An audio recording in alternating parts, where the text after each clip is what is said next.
All right, everybody, warm up those brains. It's time for the Get More Smarter, not podcast, but we're live. It's election night, and everything's getting nuts. I'm Jason Bain. I'm Ian Silveri. Welcome to the first and hopefully not last election night episode of the Get More Smarter pod show. We are here to break down what is going to happen in Colorado on election night. You may be paying attention to some of the national results right now. That's all well and good. Polls close in Colorado at 7 p.m., and we fully expect to be getting some results right around then as well. We will be reporting them live to you all. Thanks for joining us. I'm Ian Silveri of Progress Now, Colorado. This is Jason Bain of ColoradoPolls.com. Tonight, we have a list of special guests that'll be joining us all evening, which is really exciting. Starting around 7 o'clock, 7:15, we'll have some folks in the congressional delegation, some activists, some folks who are working on some of these amazingly important ballot initiatives this year in Colorado. And I think we should start with the voter turnout. We just got an update. You wanna hear some numbers? I do want to hear some numbers. Yeah. So as of the 5:20 p.m. update, 3.147 million Coloradans have voted. 3.147 million. And the That previous is record was 2.86 That is million. correct. And that was 2016. So 1.2 million unaffiliated voters have cast a ballot. That is 38.4% of the total electorate. 985,000 Democrats have cast a ballot. That's 31.3%. And 906,000 Republicans have cast a ballot so far. It's 28.8%. 1.56% of the overall vote share are third party. And as of this last reporting at 5:20, we're going to get another one here at 7:20. 78,737 more Democrats have voted than Republicans. But we fully expect the next two updates at 7:20 and 9:20 p.m. to be huge, as well as some of the results coming in from the Secretary of State's site. So we will be reporting those live to you as we go. You want to talk a little bit about the state legislature? Yeah, before we do that, let's just briefly update everybody on where things are at in the presidential race because polls have closed in a lot of places on the East Coast. Florida is, as always, the big story at the moment. Most of the vote is in, about 90% is in. It looks like it may be trending to Trump at the moment. Biden is doing well in North Carolina thus far with about 65% of the vote in. And in Georgia, with 22% of the vote in, it looks like Trump has a bit of a lead at the moment. Joe Biden needs to win one of those states to sort of start to put this away early. If he can win North Carolina, Florida, or Georgia, then uh, the path for Trump gets very hard to traverse. That's definitely true. And listen, despite all the excitement and enthusiasm, Florida was always going to be a tough haul for Joe Biden. Remember, in the 2018 blue wave that swept the country and, gave Democrats huge majorities in the state legislature and every statewide constitutional office in Colorado, Florida did not win a U.S. Senate race, and they did not win a statewide gubernatorial election either. Democrats did not take either legislative chamber. So, it's going to be a long night. There's lots of ballots to be counted, lots of votes to be cast, and we still have about a little over half an hour before Central Time and before Mountain Time starts counting ballots. And insofar as Colorado is not necessarily a battleground state as far as the Electoral College is concerned, we do have one of the most competitive and integral U.S. Senate races happening in Colorado this year. We had one of the more competitive ones. We don't expect that this will be much of a race when all is said and done tonight. I think Democrat John Hickenlooper is widely expected to defeat Republican incumbent Cory Gardner. We'll see how that plays out. This was at one point right after the 2018 election. This was considered the top race in maybe the country, and it's fallen off a bit since. It sure has. And, the Senate Majority Fund pulled out, the Democratic equivalent pulled out. It kind of left Cory Gardner to his own devices for the last couple of weeks as Mitch McConnell tried to shore up U.S. Senate races in South Carolina and Kansas and, some Maine and some other states, North Carolina, that are much more competitive than the Colorado race. So when the ballots come in, we're pretty sure that Hickenlooper and Biden are going to be way ahead in Colorado, but we will be following those all night long. So let's talk a little bit about the state legislature, shall we? Let's do that. Sorry. We're So multitasking here. first up, we've got the Colorado State House of Representatives, where at the moment, Democrats control 41 of the chamber's 65 seats. That is an historic majority. And Republicans control a mere 24 of those seats. There are about 10 seats that we consider to be competitive in one way or another in the State House of Representatives. And these are seats that have sort of been historically competitive. But there are also a few that were never really competitive to begin with or regarded mostly as safe Republican seats. So interestingly enough, House District 43, which is in Highlands Ranch, candidate Jennifer Murkowski is given a real run to a member of House Republican leadership, Kevin Van Winkle. in House District 43. Now, Douglas County is widely seen in Colorado as perhaps the next bellwether. Douglas County is traditionally a conservative stronghold. It has been in Republican hands for a long time, but there are two competitive county commissioner races going on there, led by Lisa Neal Graves and Darian Wilson, as well as this competitive state House seat in Highlands Ranch in House District 43. The Yeah, next, yeah, if go ahead. Douglas County, we talked about this on the podcast a couple of weeks ago. This is a county that President Trump carried by 18 points in 2016. There is some indication that this could flip in 2020, and that would be a board up the windows kind of moment for Republicans in this state.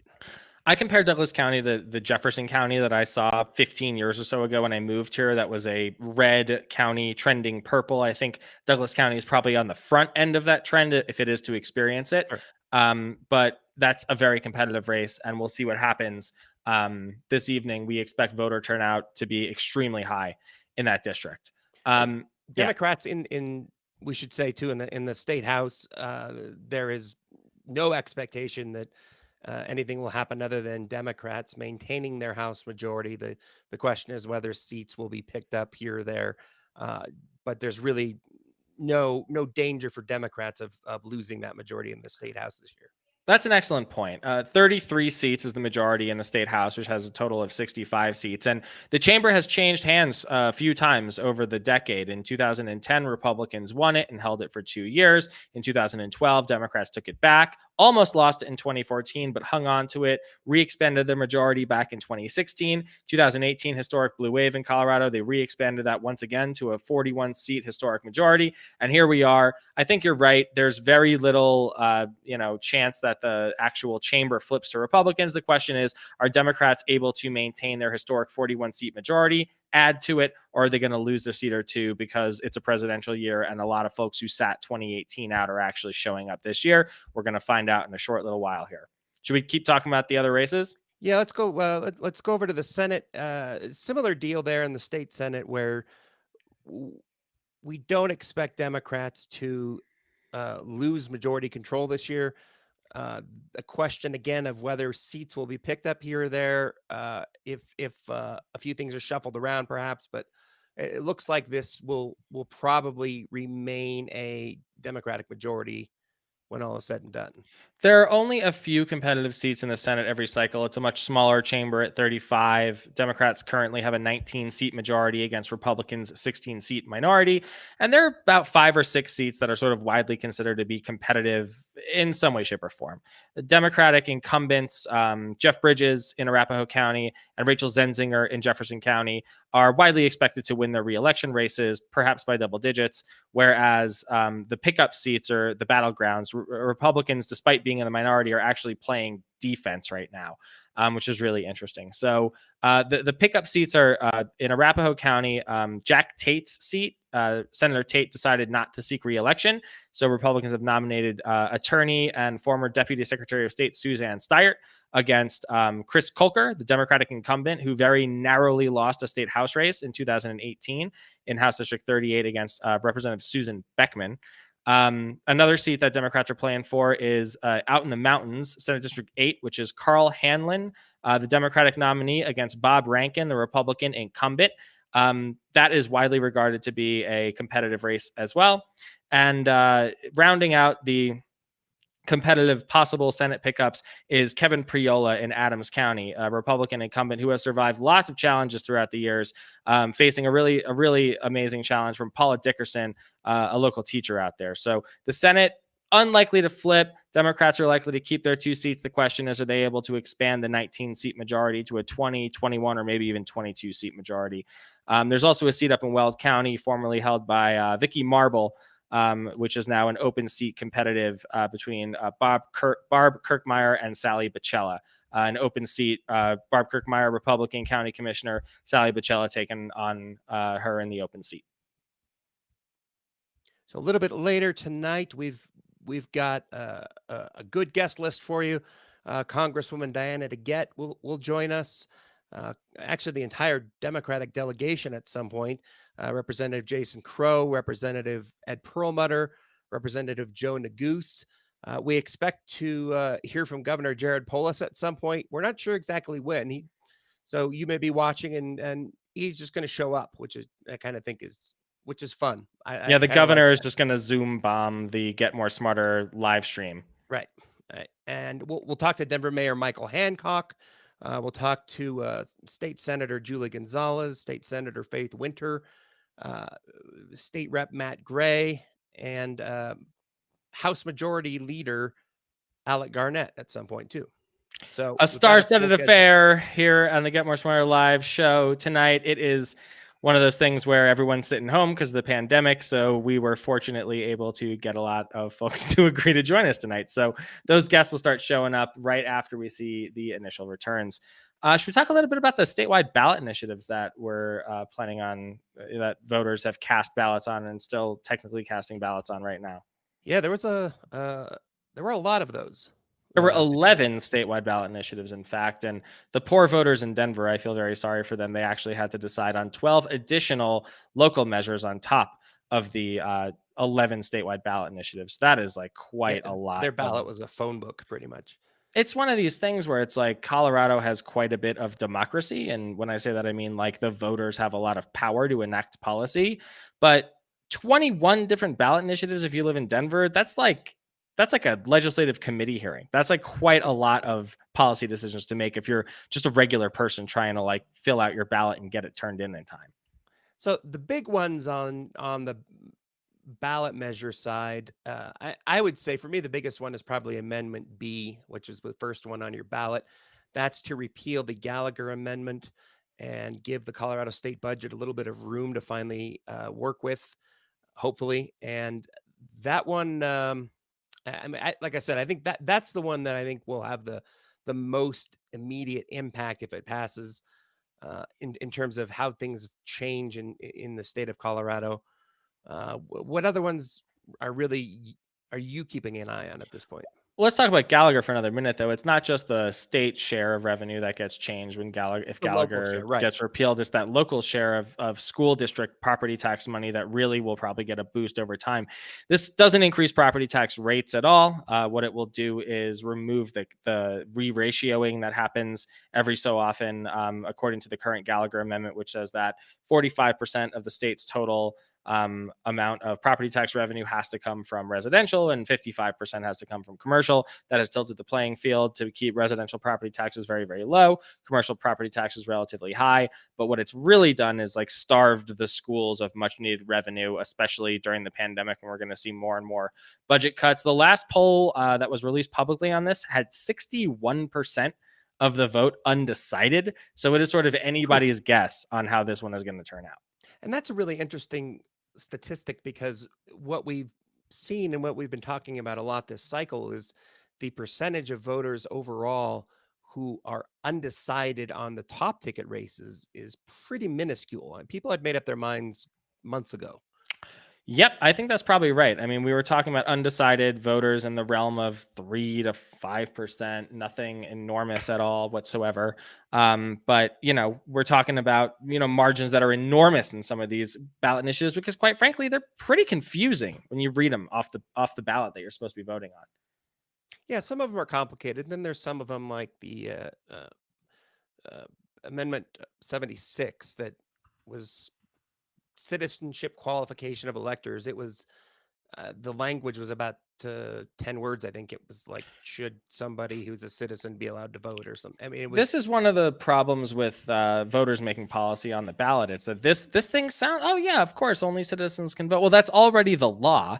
right. What the weird thing about this is that it was funded completely by out-of-state interest, mostly in Florida. In fact, I think this couple that funded this thing lives in Mar-a-Lago, like they literally reside in Mar-a-Lago, and they spent a bunch of money, put this thing on the ballot. And at first, I thought, well, maybe this is just a Republican turnout driver. It's there to like stoke the fires of anti-immigrant sentiment and maybe try and convince some Right. anti-immigration voters to show up. But I have a really hard time believing that there's a big difference between voters who will vote yes on this and turn out just for it and people who will support Donald Trump. Yeah, I don't know what the point of this was at the end of the day. Strategically, I don't think it probably ended up doing much. It's kind of like putting a question on the ballot saying, should murder be illegal? It does And have one Possibly unintended, probably not intended consequence, though. About, I think it was 2 or 3 years ago, the state of Colorado passed a law that said if you will be 18 years old by the time of the general election, but you are 17 in the time of the primary election, you can actually cast a primary ballot and have that ballot count as long Right. as you'll be 18 by election day. This does away with that because it forces citizenship and an 18-year-old threshold to vote into the state constitution. So that would supersede that statute that was passed by the state legislature, and 17-year-olds who would be 18 on election day will no longer be able to vote in state primaries. Which It's they also would just just like a yeah. stupid racist thing that we shouldn't like bother putting in our constitution, which is already long enough. Yeah, don't take votes away from the kids. That's right. Read that. Uh, Let the kids vote. That's Ethan back there working the crayon. Another interesting one that's been heavily campaigned on. Both sides have spent quite a bit of money on is Proposition EE. This is an increase in the existing cigarette tax. It increases the current 40% taxes on cigarettes and other tobacco products to 62 from 2021 up until 2027 on a graduated scale. It would also, for the first time, tax vaping and e-cigarette products. So not just like, tobacco that grows out of the ground, but indeed these sort of vape liquid and e-cigarette products that have hooked kids and have quite a bad reputation from a public health perspective. The revenue goes to schools and roads. The revenue goes to preschool. This is all stuff that Coloradans want, but progressive organizations are troubled a bit by the funding source. It's yet another so-called sin tax that puts the burden on disproportionately lower income folks. People of color are more likely to smoke cigarettes and be hit by this tax than wealthier folks, whiter folks. So Progress Now actually, as an organization, recommended a neutral vote. You kind of do what you want to do. I ended up voting yes because we'll talk a little bit about the tax cut that's on the ballot here. I fear very badly that might actually pass and create a big revenue hole that needs to be filled somehow. This isn't a perfect way of doing it by any means. I don't love the funding source, but we're already going to be cutting $1 billion plus out of the budget because of the pandemic. Another couple $100 million in revenue or cuts could be terrible or good. And frankly, taxing vaping just needs to happen in general. I mean, whether this passes as a whole or it comes back and we come back and try to do just a vaping tax, I mean, that needs to happen one way or the other. The next initiative that we'll be discussing, and that is pretty fraught among voters, is Proposition 113, which it enters Colorado into what is called the National Popular Vote Compact. What does the National Popular Vote Compact do? So the National Popular Vote Compact, basically you need, and I should remember this, but I always forget the number of states that need to pass this individually in order to implement this nationwide so that the national popular vote decides the winner of the presidential election.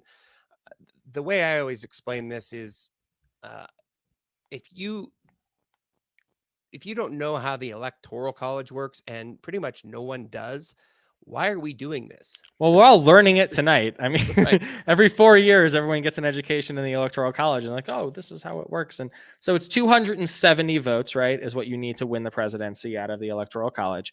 And if enough states whose Electoral College votes add up to 270 pass the National Popular Vote Compact, it effectively does away with the Electoral College because it binds all of these states legally to saying that regardless of who wins your state's popular vote, the winner of the national popular vote will be the one who gets your state's Electoral College votes. So, for instance, Colorado has 9 Electoral College votes. We would send all of them to whoever wins the popular vote nationally, regardless of what happens in the state. We're not really close to passing this into enough states to get to 270 yet. But what happened was the legislature passed this law last year, and then Cory Gardner's campaign and a bunch of Republicans in Mesa County came together and funded a campaign to try and put this on the ballot and bring it to the voters. Colorado has this kind of unique thing called the petition clause, where generally speaking, with a few exceptions, some bills that have to do with personal safety or the safety of individuals in the state or, the permanent welfare of the public. You can bring any bill that passed in the legislature to the voters as long as you go and get enough signatures. And that's what happened this time. So a yes vote on 113 keeps us in the National Popular Vote Compact. A no vote would take us out. That's basically it. I think the Electoral College is one of those things that probably made some sense 200 years ago when you had to deliver election results by horse or something. But And like the actual electoral college had right, to like go to Washington D.C. on like a several days long journey to like actually cast their votes, right? right. I mean, well, people today are complaining about how we may not be able to find the results tonight. Think of how long it took 200 years ago. It would be you could go weeks without finally knowing. It would be really nice if the person who got the most votes ended up winning the election. I think that makes a lot of intuitive sense to anybody. And quite frankly, at this point, the Electoral College has only decided differently than the popular vote twice in modern history, both for Republicans, George W. Bush and Donald Trump, both somewhat widely regarded as bad decisions. To say the least, right? Let's talk about Proposition 114, which is another controversial issue on the ballot this year. It reintroduces and gives the Colorado Parks and Wildlife Commission the ability to manage the population of gray wolves in Colorado. Or as my wife would say, woof, gray Woof. woof. This is the Woof initiative. Right. This is one that people have a lot of strong opinions on this in the conservation environmental community. I do not have a strong opinion on this, but smarter people than I say that this is good for the wolves and good for the environment, and so works for me. I voted yes for it. I kind of see it both ways. Being someone in the suburbs who is unlikely to see a wolf, I understand that someone on the Western Slope who is more likely to see a wolf on their property near their cattle ranch, like around their kids, I understand why you would be trepidatious to vote for this thing. Colorado is the only state from Alaska to the Gulf of Mexico that doesn't have a plan to reintroduce and manage the population of gray wolves. We're the only break in the chain of an ecological system that a lot of people, like you said, smarter than me too, argue should be, managed and not interrupted completely by removing one of the key predators from that. Like you said, conservation and environmentalist groups are generally for it. Conservative groups, the cattle ranchers, Colorado Cattlemen's Society, etc., are not necessarily for it. So we're actually kind of, quite a bit against it. But I do think this will probably pass. The limited public polling that was available shows like it's Right. got pretty strong support in Colorado. And potentially it can open the door to the introduction of giraffes in 2022. I don't think this is a giraffe gateway initiative, but I what I mean, can hope, right? you could put this on the ballot, so we could put like an introduction of hippopotamuses. The voters in Colorado are extremely powerful, like very, very, very strong. Up next is Proposition 115, which is yet another attempt to ban abortions in Colorado. Again, the last 15 years or so in Colorado, anti-abortion folks have tried to pass a number of measures. You may remember a couple of attempts at personhood, which would designate a zygote as a actual person, which would open up a whole bunch Actually, of like a other things. pre-zygote, like a Pre-zygote, fertilized right. egg, would have the same rights as a human being walking around the earth. This is a little different, but the same goal, really. I mean, the backers of this openly admit that they're trying to just open the door to a all-out ban of abortion. This is about prohibitions on late-term abortions at 22 weeks. We 20 refer to them as abortions later in pregnancy. There's no right. such thing as a late-term abortion. And these aren't common. It's usually something that happens when there's a medical problem or issue with the life of the mother. It's kind of like I said, really a problem, a solution looking for a problem, or I think I did that backward. I think it's a solution looking for a Supreme Court case. I mean, honestly, like this is Or part that, of the yeah. national strategy from anti-abortion rights forces who are trying to limit the ability for people to manage their own bodies and manage their own families and live the lives they want to. Like you said, abortions later in pregnancy are incredibly rare. Generally, they happen when there's something terribly wrong with the pregnancy that endangers the pregnancy itself or the person carrying the pregnancy. It is one of these, like you said, it's a solution in search of a problem. But unlike personhood, which is very clearly defeated by Coloradans, 70+%, 3-1 every time it was brought, 2010, 2012, and 2014, I think were the 3 years in a row. Here we are yet again with another abortion ban in front of us. And this one's just a little trickier. It is intentionally deceptive. Oh, 22 weeks. Well, that sounds reasonable. every pregnancy is different. Every pregnancy is complicated. And this is a question about whether or not you want the government having a say in your own personal medical decisions. Well, And it's also fairly arbitrary. I mean, you could have done 21 weeks or 23 weeks or correct. 24.5 weeks. I That's mean, absolutely right. And to say nothing of the fact you have kids, I have a kid, we've all been through this. There is no exact science on the gestational age of a pregnancy, right? Like we I were found it to be generally around 9 months, but it's sometimes it's 10, sometimes it's 7, sometimes it's 8. It's the point is like you're trying to put this one size fits right. all arbitrary Absolutely. deadline on rights, which Coloradans have rejected over and again, and I believe strongly that they will do so once more this year. So Um, we're a couple of minutes away from the polls closing in Colorado. so let's blow through these last three, shall we? Let's do that. So Proposition 116 is a tax cut. Talk about it. This is basically a tax cut for rich people. Really only affects people with incomes of more than $500,000 a year. My take on that is if you're making that much money, you don't need a tax break. Uh, the big issue with this for me is that uh, Colorado lawmakers had to decimate the state budget this year to the tune of $3 billion in cuts. It doesn't make sense to me to cut income taxes even a little bit when we're really behind on the amount of money we need just to fund general programs. It is another, like you said, solution in search of a problem. This is one of those things where like the conservatives in Colorado have kind of been getting their, tails handed to them election cycle after election cycle. They know they can't win candidate elections here anymore. So they're going to the ballot to try and take away the ability for the Democratic majority in the legislature, trifecta with the governor, to actually get anything done by removing their ability to raise and spend resources. It's a $250 million per year over 10 years is $2 billion in cuts that the state cannot afford. That comes right out of roads and schools and healthcare. Those are the only three pots of money that are even available to the legislature to cut. And we are already, like you said, to the bone as of the last session. We cut a ton of money out of the budget and we were able to like move a bunch of money around in all these cash funds. Those moves are not available to the legislature next year. So it's Right. going to get a lot worse. And this tax cut will make it even more painful. We're talking another $250 to $300 million on top of the several billion that will probably have to come out anyway. We could talk briefly about Proposition 117, but it's pretty wonky. This is voter approval for certain fee-based enterprises. The idea here is that uh, they want people who support Tabor and support the idea of drowning the government in a bathtub want to make it harder even for the legislature to create fee-based enterprises.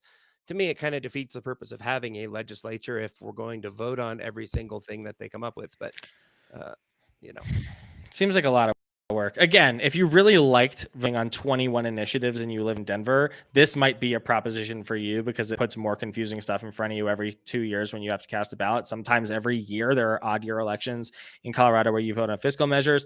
The short story on this one, from my perspective, is it takes Tabor, which sucks, and makes it worse. So I'm pretty much against this. I that's think easy. That's a good way to put it. yeah, just if I were running the campaign against it, I would just say it takes Tabor, which sucks and makes it worse. Vote no on Prop 117. We've got one more to chat about before we start seeing some election night results here in Colorado. It is 7 o'clock. Let's talk about paid family and medical leave. Proposition 118 is sort of widely regarded as something that is likely to pass. Has been brought in the legislature time and again, and unfortunately was never able to make it all the way through the governor's desk because of some policy differences between certain legislators and certain interest groups. Well, they took it to the voters this year. Paid family leave is very popular, so it might be a weird election in which voters cut their own taxes and then create a pretty generous paid family and medical leave policy that is an insurance policy that is deducted from everyone's paycheck and then put into an insurance pool so that if you have a medical emergency, you got to take your kid to the doctor, you add a new member of your family, be it by adoption Or or you like have if a there's a baby. pandemic or something, Oh that might yeah, that come would in. be really cool. And you like get sick with the virus from the pandemic, or like don't want to catch the virus from the pandemic because Yeah. you have a pre-existing condition or something. You don't want your Yeah. barista to come in with COVID and because they can't take the day off. This is one of those things that I think is like a pretty easy no-brainer. Coloradans generally support this, and I think we fully expect it to pass. So that is the statewide ballot this year. We will have Mayor Hancock of Denver on later this evening to chat a little bit about what happens on the 12. It's 12, right? The 12 statewide or citywide initiatives in Denver. But for the time being, should we check in and see if we have any results on the state level? Yeah, while you're doing that, I'll update everyone briefly on the presidential race. Looks like North Carolina is the big story at the moment. Joe Biden has a slight lead there with about 74% of the vote in. As we mentioned earlier, if Joe Biden was able to win Florida, North Carolina, or Georgia, one of those three, the path for Trump to reelection is pretty narrow and pretty near impossible. It looks like Trump may be able to take Florida at this point. Some outlets are starting to get closer to calling that. North Carolina, however, still a big question mark and up for grabs. We also have a breaking update from the Colorado Secretary of State's office. 3.145 million ballots have been returned, destroying the 2016 record of 2.855 million ballots. This is the highest turnout election in Colorado history, and we're not even done yet. Polls just closed. Polls just closed. And in Colorado, we have, fortunately, we're able to count ballots as they come in. So over the last couple of weeks, as ballots were being turned in record numbers, we could count them and start to know before election day. There are some states, for example, where they weren't even able to start counting those early ballots until today. Some can't even count them until I believe after the polls close tonight. So what that means in Colorado, though, is that we get a big chunk of votes coming in at about 7:05 or so. We'll know where a lot of these races stand right off the bat. Speaking of which, we are getting some results in here from Denver and Mesa County so far. These are very preliminary results coming in on the statewide ballot initiatives and some of the federal races. You want to hear what's going on? Yes. That is a good answer. So the first, and remember, this is Denver and Mesa County. Denver is very liberal. Mesa County is very conservative. So there's a lot more people in Denver than there are in Mesa County.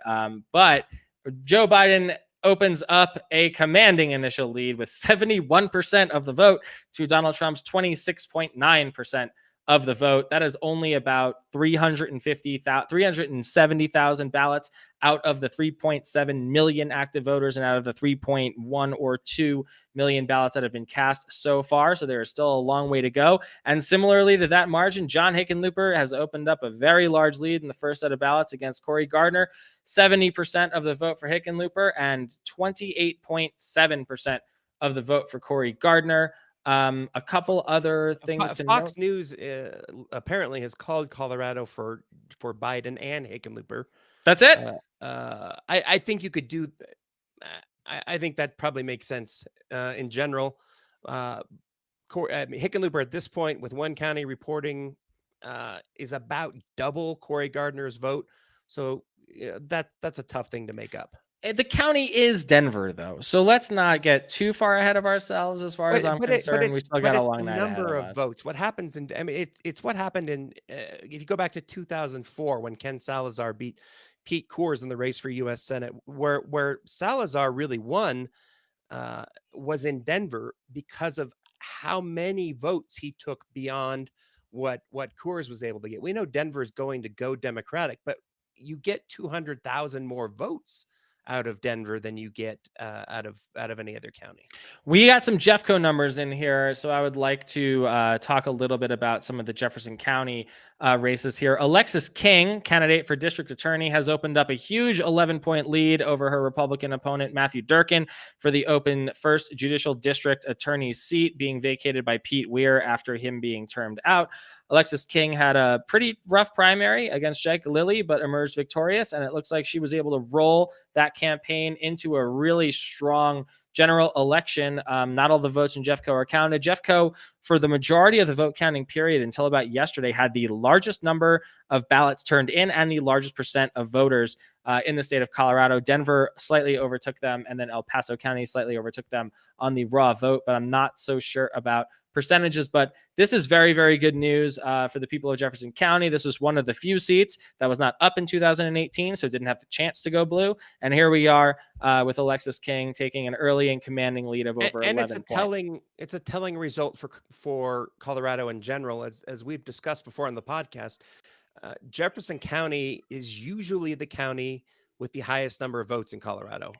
It's switched back and forth between Jeffco and Denver a few times, but over the last 2 decades, it's been Jefferson County that leads the way in total votes. In fact, it used to be a strong motto in Colorado, as goes Jeffco, so goes Colorado. That I think that streak was only broken once in 2014 when Senator Udall narrowly won Jefferson County and then narrowly lost the rest of the state. Also, we should make mention here that Alexis King has been a guest on this podcast. So if you want to know a little bit about her, go to getmoresmarter.com, take a look in the archives, and listen to our interview with Alexis King, seemingly the next district attorney. That's probably why she's winning. I think there's a direct She got the GMS bump.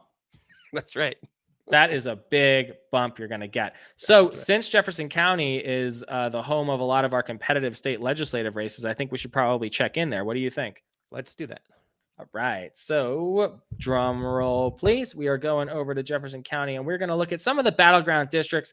One of the ones that a lot of bet makers and folks have been paying a lot of attention to was state representative in House District 25. So that is Lisa Cutter, the incumbent state rep. This was a seat that was held by Republicans for decades, regardless of how it was drawn. Rob Whitwer's dad had it. Rob Whitwer had it. Sherry Giroux had it. This dude named Tim Leonard had it. Who and then was, in 2018, by the way, the last sitting legislator to serve time in jail.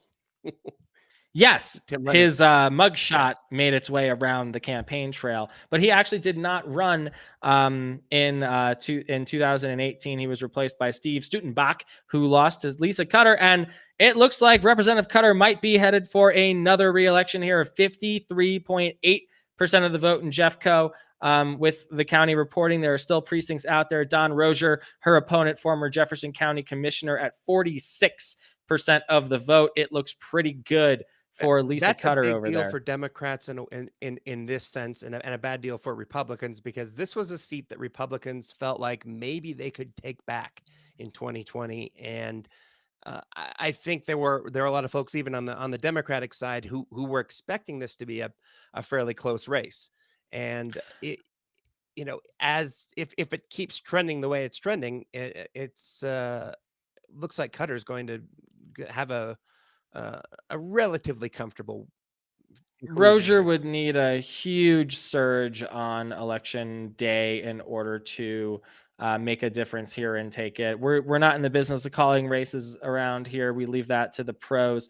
We just like to take a look at the numbers, and with our experience, and especially in Jefferson County, where Jason and I both live and I've been working in politics for a really long time, feel pretty good about Cutter. There's another great state legislative race we should be talking about. I got a presidential update. South Dakota went to Trump. No. So he gets all 3 electoral votes out of South Dakota. The path for Biden narrows. Another state legislative race we should talk about in Jefferson County is Breonna Tattone, State Representative Tattone, running for re-election in a 3-way, Republican Vicky Pine and Libertarian Corey Schaefer. Right now, Representative Tattone has the lead with 49.75% of the vote. Vicky Pine trailing with 44.9% of the vote, and Libertarian Corey Schaefer picking up 5.3%. A little bit about Libertarians and the role they play in state legislative elections. They play the same role that Green Party candidates play, Jason? and that's messing things up for large or not for the other candidates. I mean, generally their role is to, if you're a Libertarian, you peel away Republican votes. If you're a Green Party candidate, you peel away Democratic votes. It has happened. It may be happening. Let's take a look here at another state legislative race. State Representative District 28, Senator Brittany Pedersen's former district. Kerry Tipper, current state representative, looks to be cruising the re-election with 58.8% of the vote against Pete Roybal, Lakewood City Councilor, who is racking up a mere 36.1% of the vote. That is not great news for Pete Roybal, but it seems like Kerry Tipper is headed for victory there. State Representative District 29, Tracy Kraft Tharp, termed out, running for County Commissioner. We should check in on Jeffco, by the way. Before we do that, we've got State Senator Julie Gonzalez about to join us, and we expect Congresswoman Diana DeGette from Denver shortly. Let's bring in Julie Gonzalez from Denver and find out how things are going in the Senate. Senator Gonzalez, welcome to the Get More Smarter Election Night live stream. Hey, y'all. How are y'all doing? It's great to be here. And you know what? We're just now starting to look through the poll results. I'm here with my family. My niece cooked us a feast. And we're just starting to analyze all of these results. Any early surprises or early calls you think can be made?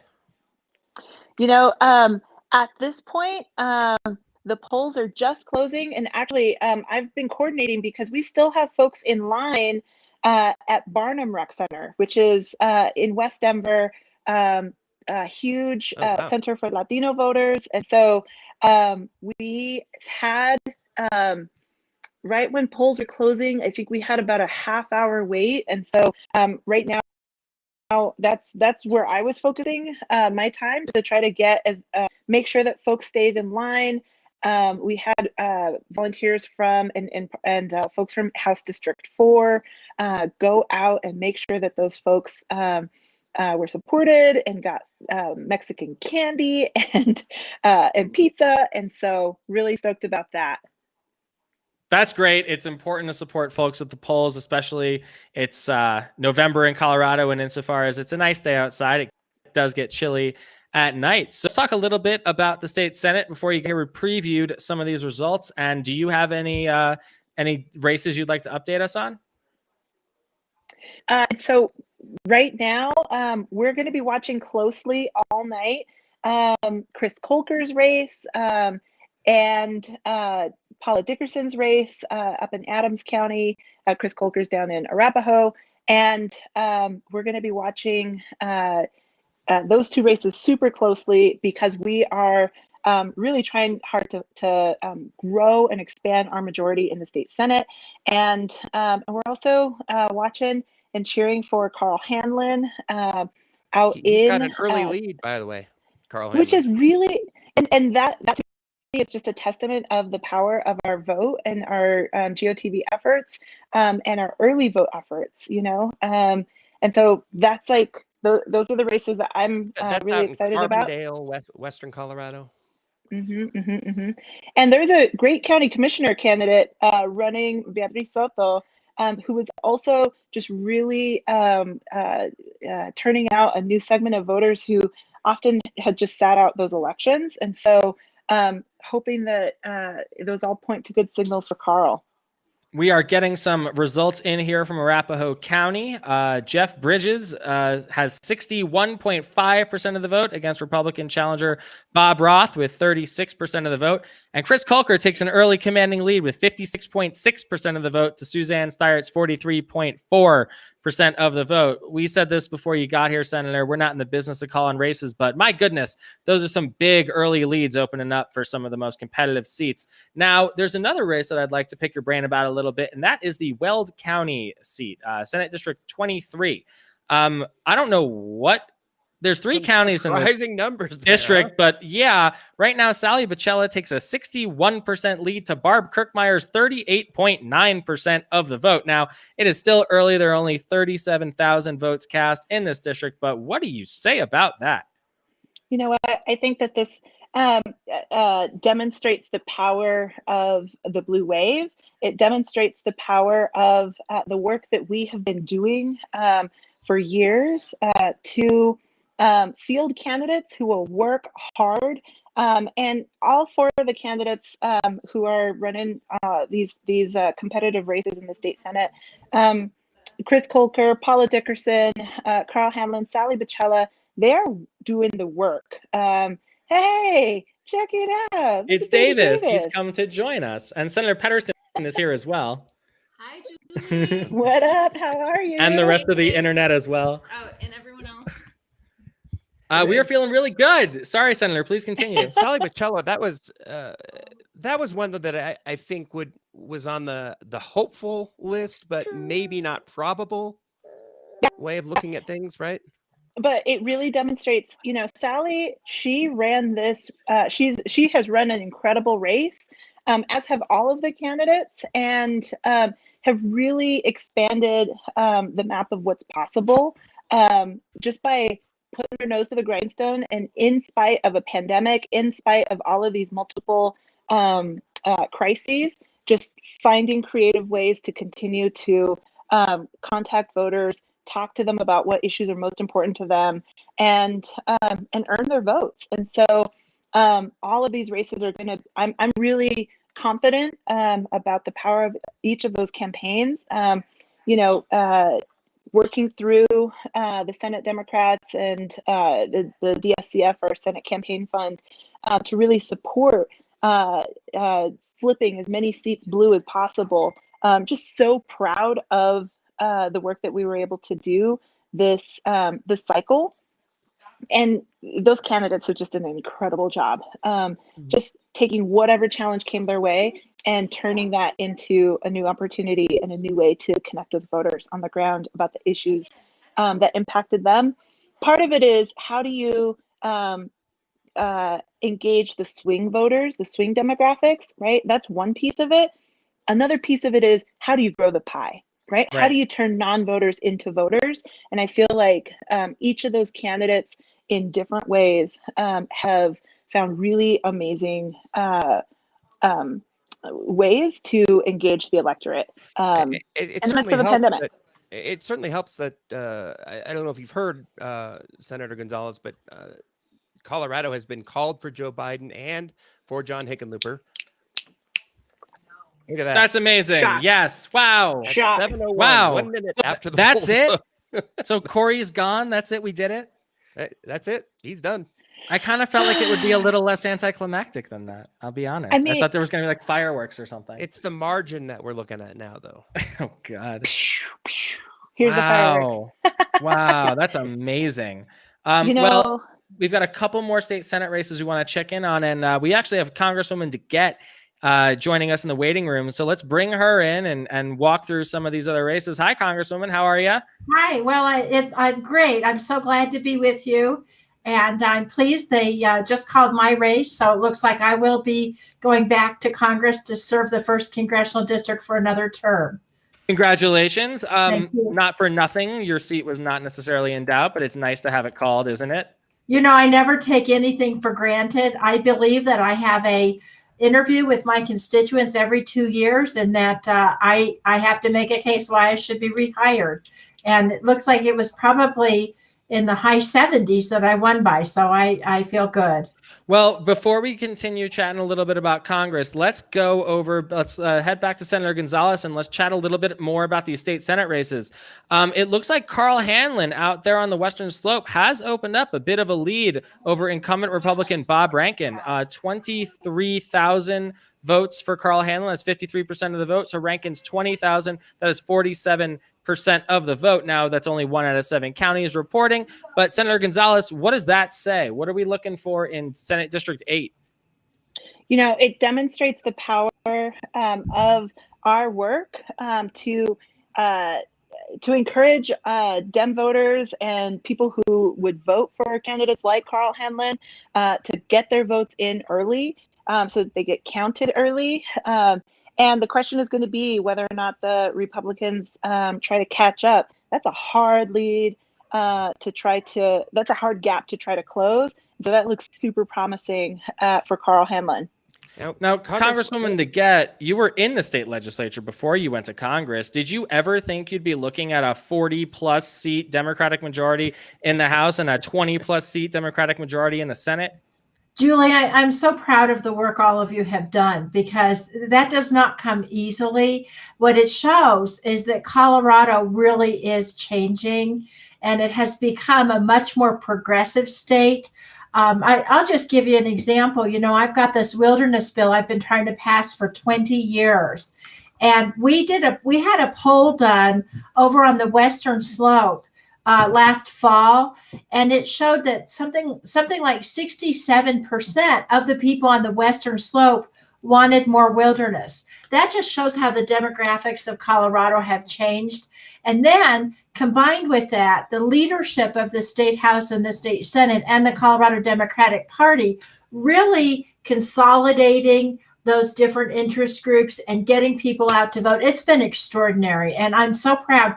And what that does to have that kind of a majority in the legislature, and of course to have the governor's office, is it enables us to pass really solid policy reforms that are going to take this state forward. Colorado, to me, is a model for the country of where we need to go. Let's talk a little bit about some of those policies. So, Senator Gonzalez, let's say that this is the majorities we're looking at here. What's on the horizon for Senate Democrats?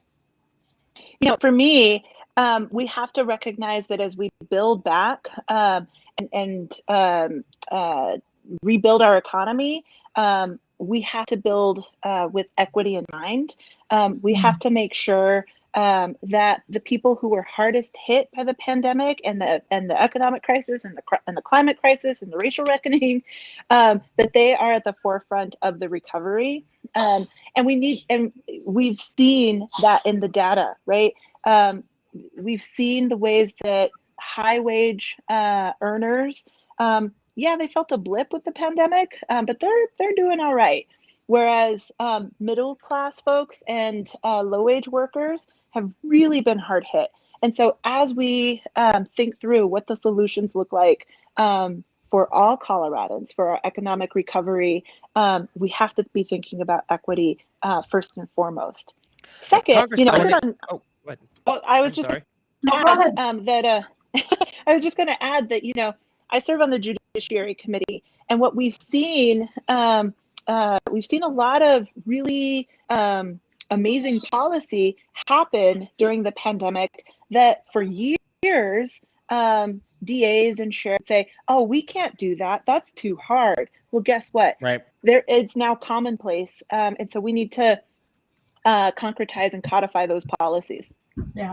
Let me get your reaction, Congresswoman DeGette. I'm sure you've heard that Colorado has been called for Joe Biden and for John Hickenlooper. The bad news, it looks like Lauren Boebert has opened up a pretty sizable lead in the 3rd Congressional District. I can't really comment on that because I haven't seen where those results are coming from. Yeah, I mean, it's still early, but the numbers don't look great. I mean, would it surprise you if that 3rd Congressional District was a hump that Democrats couldn't get over? Well, I mean, it has been a tough district for Democrats to win ever since the redistricting 10 years ago. So I'm just going to have to look at those results to see what's going on. Hey, I'm with you. We'll I'm going to pretend it's not happening yet. Fingers crossed. Are you surprised that Colorado was called so early for Biden and for Hickenlooper? I mean, I'm pleased that it was called so early. We have such a crackerjack voting program here. We've gone to all mail-in ballots, so it's easy to count the votes and it's very streamlined. One thing I've been talking to some people about today, I think we need federal standards. I think we need to have federal standards for voting, so that we don't have this disarray that we have in so many of the states. Colorado and a few other of the Western states are really a model for how we could be doing it in the rest of the country, and also encouraging more people to vote, because that's really what you want. Let's talk about it a little bit. Senator Gonzalez, any voting reforms on the horizon with your new, shiny, probably larger majority? First off, let's make sure that it's not as easy as it was for Kanye West to get on the ballot. One. Right? Although I will say, in fairness, the good hip hop artist has taken 2,700 of the 1.5 million ballots that have cast so far. So 1.19% Not huge, but still pretty silly. I need to have how many votes was that? 1,000? 2,716 so so Okay, Some of I those need to could have have been Michelle Tidball. 2,716 conversations with some of y'all because no. You can do it, Senator. You can do it. so what does it take to why do we have so many presidential candidates in Colorado? How do you and can I just put my name on the ballot for president? How hard is it in Colorado? It is far too easy. It's I think I can't even remember. I think it's $1,000 and like 5 signatures. It's too easy. And you know, when I talked to a number of first-time voters, they saw the list and it freaked people out. It overwhelmed people. And you know what? They're running for the highest office in the land. They should put a little bit more work into it. And so if they want to get on our ballot, onto our gold standard election system ballot in the state of Colorado, put in some elbow grease, put in some muscle, put in some work. I mean, you know, I think the senator's right. Yeah, five signatures, and with Kanye West, I mean, several of the people they talked to, they didn't even really realize that they were one of like 5 people getting him onto the presidential ballot, and so I think we do need to make it more of a challenge. But on the other hand, we want to make sure that we're not stopping people who really have something legitimate to say for being able to do that. So I think that's something you guys are going to have to be figuring out. We can all agree that 5 is too little, and there's some number above that would make sense to be able to make your point as a presidential candidate in Colorado. Some other good How news about, I don't know, 2,716 to start? Let's take Kanye's number and go from there. Yeah. +1. Proposition 115, the effort to create a restriction on abortion in Colorado, is getting crushed. No way. Crushed. Really? 900,000 no vote. What are the numbers? 900,000 to about 550,000. So let me just say. Oh, that's an enormous relief. Holy moly. Yeah. I'm the co-chair of the pro-choice caucus in Congress, and Yes, we've ma'am. been fighting for choice. The senator knows about this. We've been fighting for choice for years, and we actually have a pro-choice majority in the House now. And if we take the Senate and the White House, we're going to codify Roe versus Wade, and we're going to repeal the Hyde Amendment, which is the most discriminatory piece of federal legislation that we have, because it stops women of color and poor women from being able to get health care. Well, so Colorado has always been a pro-choice state. Always. And we've always defeated these really extreme anti-choice measures, but this looked really close early on. We were very, very, very worried. So this is really great news for our wonderful pro-choice state. We know that Senator Gonzalez has to jump on another less wonderful live stream here at 7:30. Senator Gonzalez, we still don't have results in from Adams County, but right now it looks like Senate Democrats are winning all the competitive state Senate races. Final thoughts before we let you go? You know what? We're going to keep doing the work. We're going to be watching this closely. I'm probably going to bot back in later tonight because you guys are just having so much fun. Congresswoman, I always appreciate your work. It's great to see you. Congratulations on your victory. And y'all, let's just keep, refreshing, but also building community through that is just really, really exciting. So thank you for creating the space. We'll see you all soon. Thank you for showing up tonight. We hope to see you later tonight. Go fight, win. Take good care, Senator. Thank you so much. Bueno. Bye. So, Bye.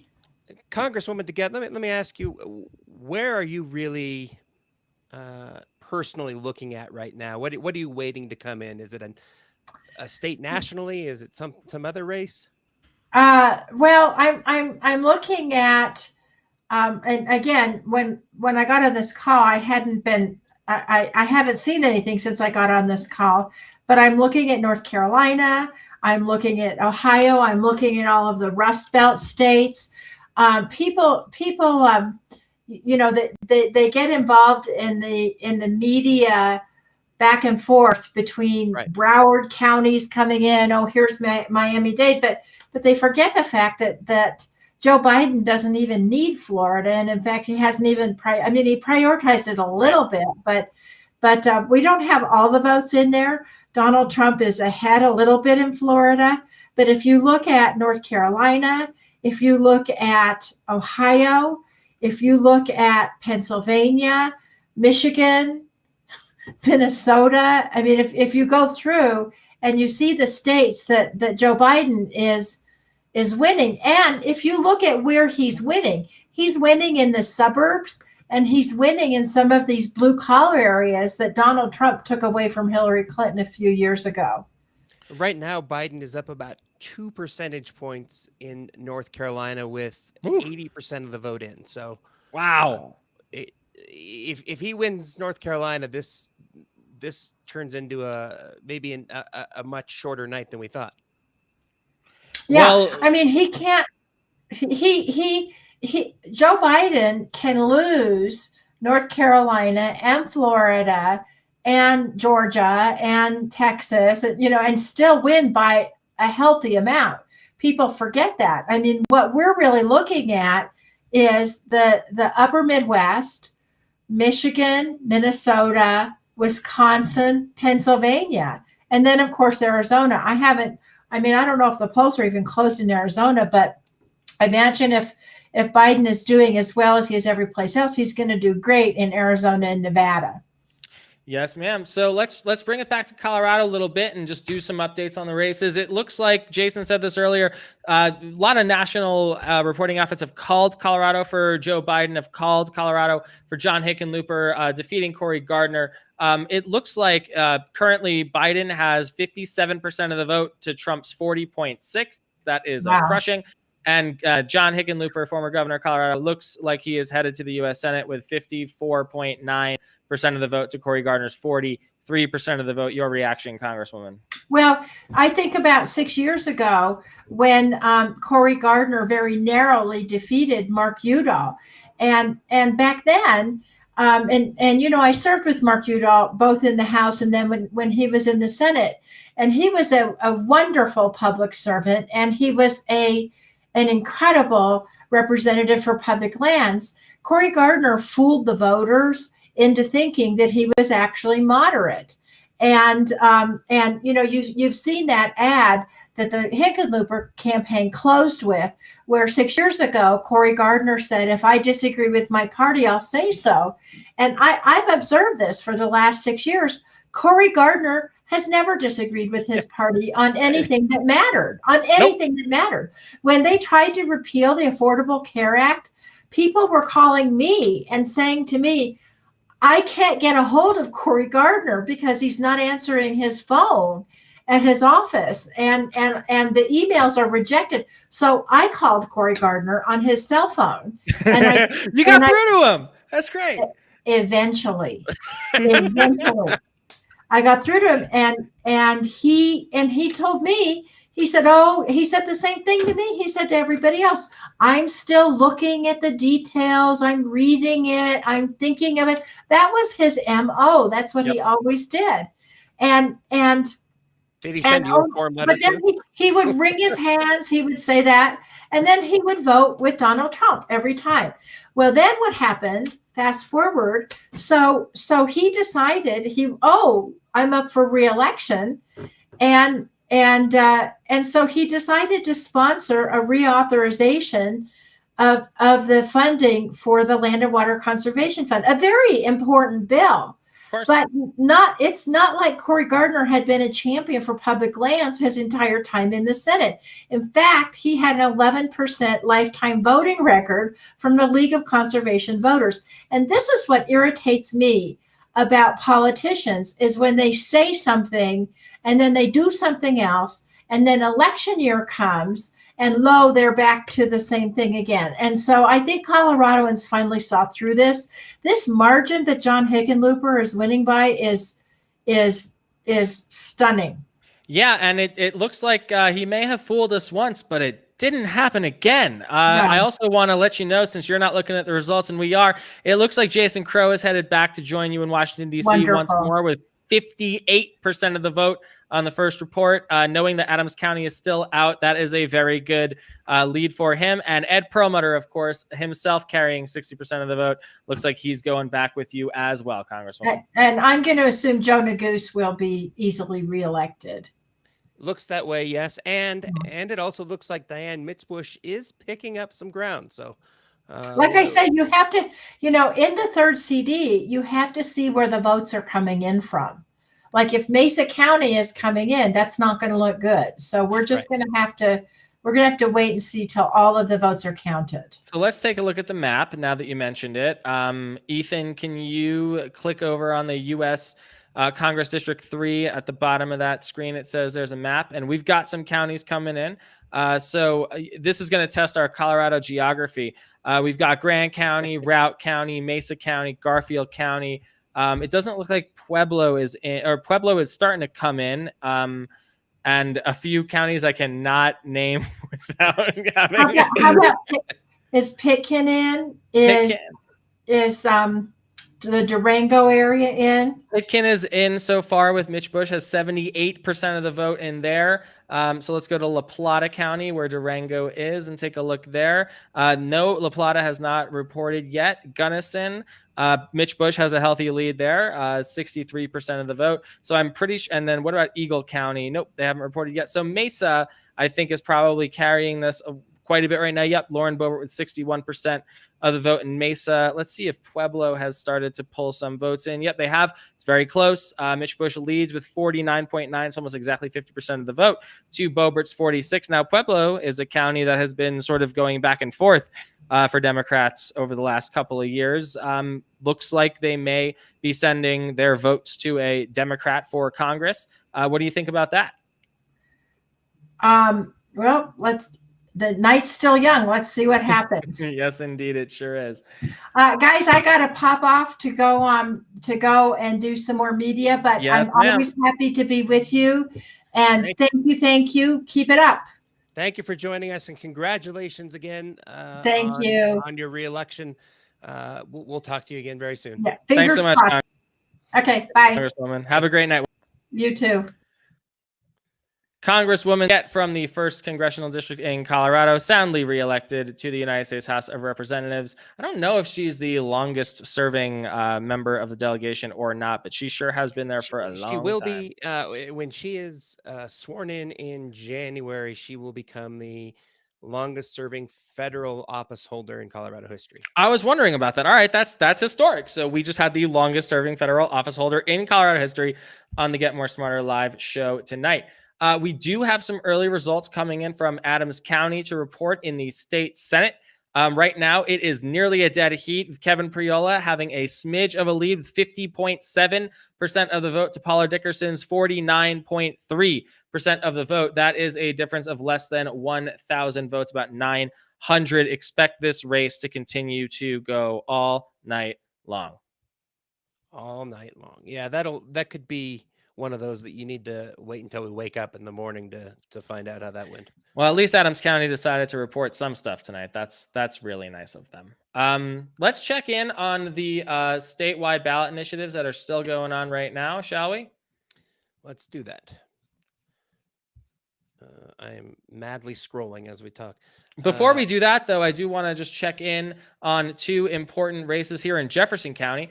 County commissioners, looks like both Tracy Kraft Tharp and Andy Kerr are going to the Jefferson County Commission, creating a 100% 3 out of 3 Democratic county commission for the first time since either you and I have been doing this. I don't know that it's up. Yeah, I don't know that it's ever been that way. And as recently as 2006, I want to say there were 3 Republicans on the board. So it has flipped 100% in a decade. These are thorough drubbings with Tracy Kraft Tharp with 53% of the vote to incumbent Libby Szabo's 42.8% of the vote. And Joni Inman loses to Andy Kerr. Andy Kerr has 56% of the vote. So congratulations, commissioners, friends of the podcast, and the like. We are excited for you. Let's check into some of these statewide ballot initiatives while we are waiting So for our next guest to looks like arrive, Amendment B is on its way to passage. which is really interesting because we knew that it was very confusing, but it looks like this is not close. I mean, this is somewhat a similar margin to how Hickenlooper and Biden are currently leading. Yeah, and that's we mentioned at the top of the show that was a that was maybe arguably the most important amendment on the ballot this year, and it looks like it's in pretty good shape right now. It does. I'm going to share my screen over here. So, Ethan, you can kill yours if you'd like. We're going to go over here and find the election night reports. I also want to give a shout out to Dr. Tom O'Keefe's class at the Rocky Mountain College of Art and Design, who has joined us this evening on the Get More Smarter podcast. Welcome. Can you see our my screen over here or not? I cannot. Oh, my goodness. Well, we are having some very fun technicalities I'll right now. talk you through a couple other ballot measures while you're working on that. Amendment 76 looks like it's going to pass fairly easily. That was the one about whether citizens should be able to vote, or only citizens can vote, which only citizens can vote now, which it was pointless. But Yep. let's see. Proposition EE, the tobacco tax, looks like it is going to pass easily, well out ahead. It's almost 1 million votes ahead. That's unbelievable. This is the first time Coloradans have passed a tax increase in a very long time. $294 million coming in, and it will hopefully offset the results of Proposition 116, which also seems to be winning right now with 57% of the vote. They are nearly roughly equal amount of money coming in and out. I think the state will net about $10 million when the cuts come in from the income tax cut. We're and they're moving balanced chairs against... around basically at this. Oh my goodness. The Colorado ballot is a paradox as usual. What else do we got here? Colorado Proposition 117. Well, let's check. Did we check in on 113, the national popular vote? That no, we seems to did be not winning yet. right now. So by about 100,000 votes, 52.4% to 47.56%, Proposition 113 seems to be winning right now, which is very, very exciting, keeping Colorado in the national popular vote compact. This is widely regarded as sort of a bellwether. Are we a red state? What are we? And this, I think, indicates some evidence that we may be heading in the blue state direction. And the woofs are very tight.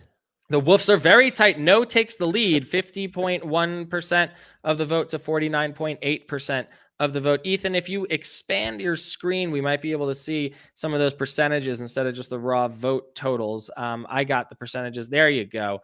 Over here. Good work. Thank you. Let's scroll down to 117, which is narrowly leading 52.8 to 47. These were the two, Prop 116 and Prop 117, were the two statewide ballot initiatives that we looked at and said, all right, well, here's what Republicans are going to try and spin as proof, then evidence that Colorado is somehow still a competitive state, even though Democrats are winning races up and down the ticket in places we may or may not should be winning. And also very exciting news.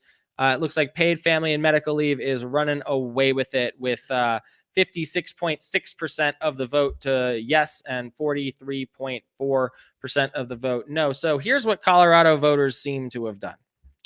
They cut the income tax by a little bit. They increased a fee on paychecks in order to fund a relatively generous paid family and medical leave policy, which I think is incredibly important. They made Tabor, which sucks, a little bit worse, and they may or may not have brought gray wolves back. It looks like we're going to stay in the national popular vote compact. It looks like Gallagher is going to be repealed, and they've increased taxes on cigarettes and created a new tax on nicotine. They've also fallen into the trap of the, in my opinion, dumb and racist Amendment 76, which unfortunately has an unintended consequence that will make it so that 17-year-olds can no longer vote in primaries if they would be 18. Let's look at this new update that I just saw pop up for Congressional District 3. That's Diane Mitzbush and Lauren Kubert-Bobert. That race has tightened significantly. That's great news. Where are we looking right now? Looks like right now Bobert with 49.59% of the vote. Mitzbush with 47%. Whoa! This is a red district. This is a had incumbent Scott Tipton not lost the primary in June to Boebert, this was probably not a seat that would have been competitive for Democrats. So the fact that it's close at all is big news. But we're gonna have to see how these votes, where the additional votes come from, how many more come out of places like Pueblo and the Durango area, parts of the state that are largely more Democratic. Well, it looks like we've got two folks who were working on one of these ballot initiatives really, really hard with us. Joining us here on the Get More Smarter Election Night Extravaganza, we've got State Senator Faith Winter and State Representative Matt Gray live from lovely Westminster, Colorado. How are you two doing tonight? We are doing fantastic. Well, let's talk a little bit about... But mostly fantastic. And they're 6 feet away, too, as you can see. I mean, look at the 2 yard signs apart. That's what's important. So let's talk a little bit about Proposition 118, which as of this report seems to be headed for a pretty stunning victory, 56.6% of the vote in the yes column. Let's talk about paid family leave. How'd we get here? Paid family leave. Okay, 6 years. 6 years. Colorado, right? And you know what? There's a lot of businesses that have a lot of lobbyists that lobbied against this. The last time we ran this bill, there was 211 lobbyists registered against this. There's about 500 lobbyists in Colorado, so that's literally half the lobby was paid to make sure this didn't pass. And Goodness. And so we overcame all of that opposition because we always knew it was popular outside of the building. And this is giving power to the people. And the people are saying, yes, we want this. And we are going to be the first state to pass paid family leave on the ballot. Really? We are the first state. Wow. The first one. We were the first state to pass abortion rights, first state on renewable energy standard, first state on marijuana, and we're going to be the first state on paid family leave because Colorado is cool. Plus, it wasn't perfect, but we also dabbled in the first state in giving women the right to vote, whatever it was, like Yes. a century. Well, it was a long time. It wasn't perfect, but like we got it done. And the first state to elect women to our legislature. So, We know what we're doing here in Colorado. It's not all good news, though. Proposition 116 seems to be doing pretty well. Are you guys surprised at that result? no. Yeah. I mean, okay, taxes. No one likes taxes. And we have to figure out how to talk about it. Taxes are the things that we do to actually live together in a society that has things like fire trucks and roads and schools. And we just haven't figured out that conversation in Colorado, and I want to be part of that conversation. Well, we used to talk about the Colorado paradox, right? And maybe this is the new Colorado paradox, where voters will approve a generous paid family and medical leave policy at the exact same time on the exact same ballot by fairly similar margins, but they decide to lower the income tax. What is it about these programs that have some kind of definition to them versus these wide across the board income tax cuts, which we know normal people are only going to get 30, 50 bucks back in their pocket every year. The wealthiest are going to make out like bandits. That's how flat taxes work. But with paid family leave, every worker in the state of Colorado gets to take advantage of that. How do we start having these conversations about fiscal policy that actually makes sense? Well, I don't know, but yes, like, I mean, the answer is that, like, people, we put a lot of stuff in front of the people, right? And that both of those things sound good. And it'd be better if we were having a comprehensive conversation about it, because paid family leave is really popular. But if you just tell somebody I'm going to cut your taxes, that's popular too. But what, the ballot language for paid family leave says, like, should we have this paid family leave benefit, and here's how we'll pay for it. 116 says, shall we just cut taxes? And they don't say, like, we have to tell the good and the bad and it passed. It's, looking very likely to pass anyway. They don't have to tell the bad, right? It's like they don't say, shall we cut education funding by, hundreds of millions of dollars? Shall we cut healthcare funding by hundreds of millions of dollars? They don't say that. They just say, shall your taxes be lower? Well, if you're a normal person who's going to work every day, dealing with a pandemic, doing Who's going to say no? learning Right. or non-virtual learning, you're not sitting there like looking at the state's the budget, right? Right. So part of it is that. Part of it is having an honest conversation that says, the things that you like that the government does to provide fire trucks, to provide healthcare, to provide education, they all cost money. And we're going to circle back to, and the two of us are probably going to be a big part of this conversation, we're going to circle back to, shall we have transportation that is actually sustainable, helps us address our climate needs, and also means you're not sitting in traffic all day. And we're in the wilderness with respect to that, because we were already in a place where it was going to be hard for us to promise any money out of the general fund already for transportation, and now we just got it even more. Are you encouraged at least That's the part that's hard. It's like, it's normal citizens shouldn't have to do this work. We should do this work, but we should have to be honest about it. And the problem with 116 is it's not honest about what it's doing. It just says, hey, would you like your taxes to be lower? It doesn't say, hey, here are what the consequences should be. And we did, to be clear, tons of people worked on 118, and we're gonna spend some time talking about all the great people who did work on 118. Nobody else on this call, by the way. We'll talk about that, but we had to convince people that the benefit outweighed the cost. And the problem with 116 is that doesn't exist. Like in 116, it's just like, hey, would you like lower taxes? And we don't have to tell you the cuts that are going to come, but they're going to come in your local school district. They're going to come to your healthcare, provider. They're going to make sure that you can't provide more transportation, and it's a real problem. We need to have a fair conversation. Like we're fine with fair conversations about all of this stuff. Well, unfair conversations are hard. To that point, Amendment B, the overturning the Gallagher Amendment, says without increasing property tax rates, in order to help preserve funding for local districts. People seem to have liked that. It's up 57 to 43 at the moment. Right. So it's not, I think it is a question about actual choices. And when you ask the voters actual choices in reality, they say, hey, look, there's paid family leave. You get 12 weeks of paid family leave. Hey, you get to freeze your taxes and preserve local government. Hey, you get to tax vaping and you get preschool and housing. They're like, yes. And 116 and 117, to an extent, and we'll see how 117 plays out, doesn't actually say what you have to cut. And if we have Tabor in Colorado that says, shall your taxes be increased in big, bold letters, we should also, when we're reducing taxes, say, shall you lose school funding in big, bold letters, right? Like should your roads fall apart? Right. And I also think that... Shall we have potholes? There we go. Shall we increase our potholes? Like, give that one a shot. See how that one goes. Do you want more traffic jams? But I do think, 118 is a way forward on, hey, voters, here's this thing and here's how we're going to pay for it. And so do you think that if Democrats...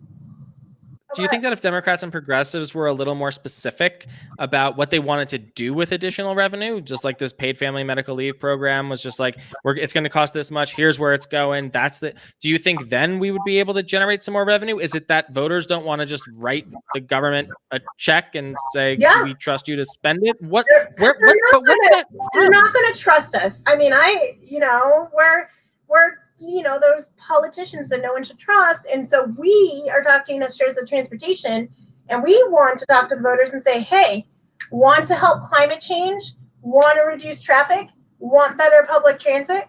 How about we do this? And we think we have a winning formula to actually do this again on transportation. Yeah, and I think that, I think the key is trying to get to a place where we ask the question fairly. And I think the one is as close as you'll get to that, right? It's like, shall we do this thing that you like, but here's how we're going to pay for it. 116 is like, hey, shall we do the thing that you'd like to do, and we don't tell you a dang word about the things you do, which you're going to lose stuff. And then your average Tabor tax increase question is designed by Doug Bruce, right, to be like, in all caps, we're like, shall taxes be increased forever for the rest of your life? And then after that, right? And I think 118 is a good example of basically where our state is right now, which is, explain it to me fairly, explain it to me comprehensively, Which again, it's a long question because it's fair, but it's not weighted one way or another. It's not making people terrified of the idea in ballot language the way that Tabor tax questions has to be asked, and it's not like 116 where it's like I'm going to tell you the benefit and I don't have to tell you the cost. It's like, hey, let's balance both of those. And when you do that, we have a pretty progressive state, right? Like we have a state that wants to take care of its citizens and wants to do those things. But we also have a ton of stuff on the ballot, which I'm sure you guys have been, are talking about. We're going to be talking about all night. Let's talk a little bit about Gray Wolves are doing. Like, I hope the Gray Wolves are doing okay. Personally, I don't know how the question's going, but like, people in the state have to vote on a lot of stuff, and we should just talk about it fairly. Like, they need to The be Wolves are neck and neck. fair. the Wolves are collar to collar right now with each other. It is a dead heat. Let's talk a little bit about the effects of Proposition 117. So this is a little bit of a sleeper initiative. There didn't seem to be a giant campaign on either side, but it's sort of widely regarded as a thing that may actually prevent the legislature from being able to increase funding to transportation. So do you think that if we are able to increase Senator Winter, the chair of the Senate Transportation Committee, do you think that if we're able to tell the voters exactly where the money will come from and where it will go, we might be able to bring in some more resources for roads? Yes. So paid family leave, we have pulled on paid family leave for years, and it's always been in the 58 to 65% range, right? People love it. They think it's great. Do you know what else is in the 58 to 65% range? Less traffic and more public transit. And so if we actually deliver on logistics, but now we're talking about both Matt and I are chairs of transportation and live along US 36. And our voters have been betrayed by this before. We voted for fast tracks, right? Along the 36 corridor, and we still don't have a train. And so we have to make sure if we are promising something on transportation, we can actually deliver, because our voters, specifically along the US 36 corridor, are very skeptical. But I think if we go in and say, here's what we can do for climate, here's what we can do on public transit, here's what we can do to reduce traffic, we have a winning campaign forward. But 117 is going to be problematic because, one, we're looking at funding transportation, and that might involve fees.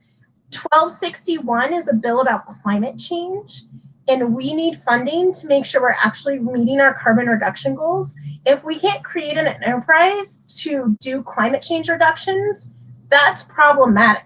117 is yet again tying your legislature's hands, where people call me up and they say, Faith, I want you to do something on climate.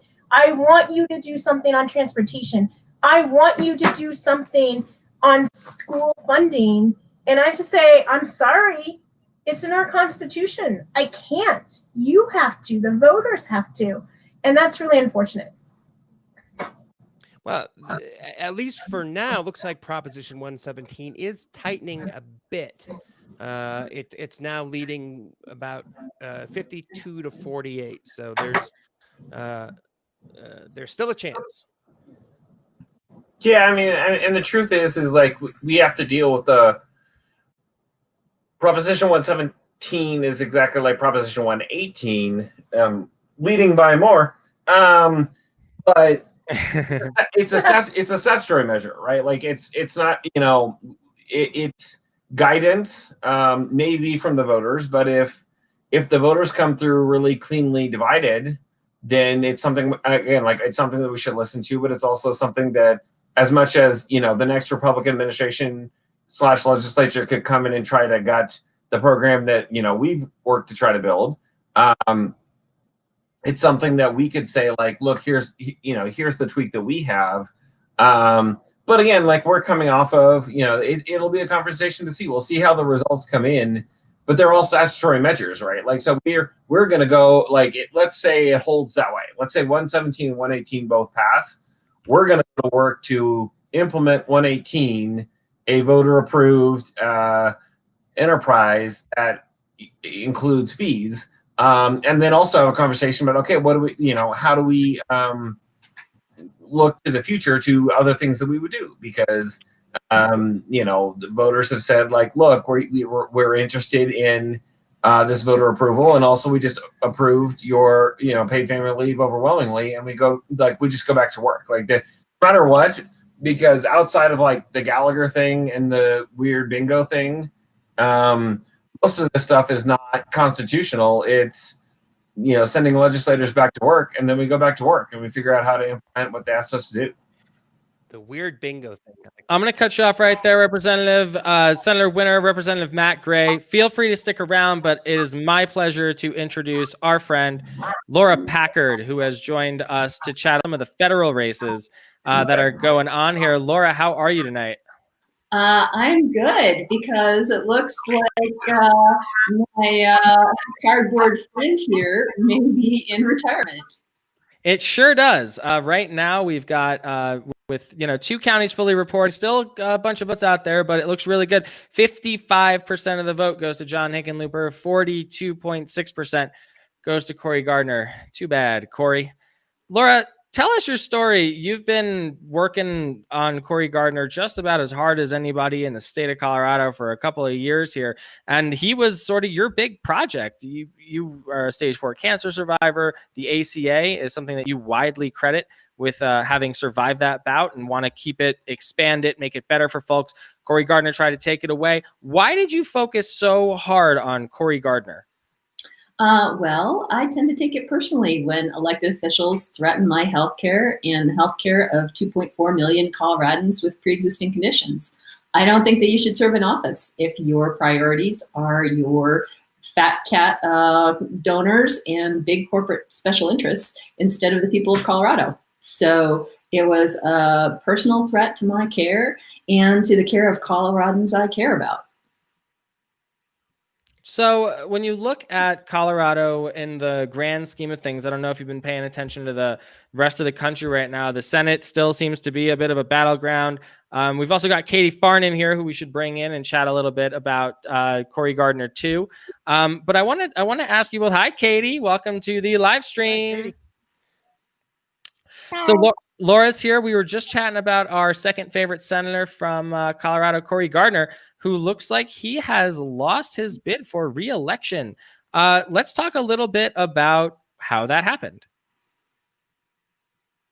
And Cardboard Cory had a lot to do with it. And Katie Farnan was one of the progenitors of Cory.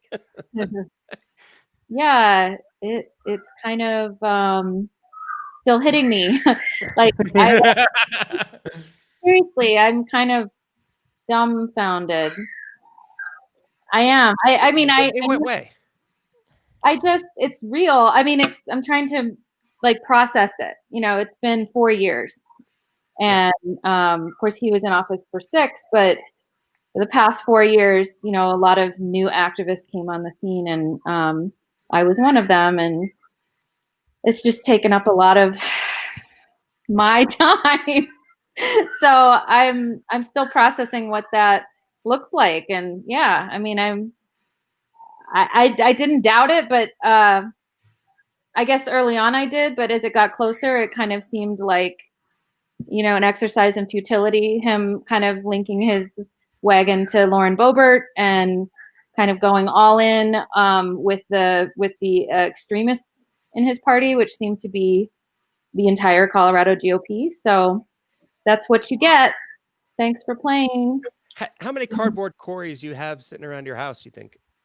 I have one. Oh, just one? Yeah. I know where some others are. Some are lost to the ages. One got its head ripped off in a freak accident that Lauren knows about. Actually, two of them have had it. What happened to the other one? I had to use my hoodie to do emergency repairs at the press conference on Friday. Oh, gotcha. Well, I knew about the one that Carl had, where Carl, our friend, was walking him down the street in Boulder, and it was like this rogue gust of wind just ripped his head off. And it was just when Carl told it to me, it was just very dramatic, and I was surprised. But he's done a lot of work over 4 years, Cardboard Cory. So sometimes you just lose your head.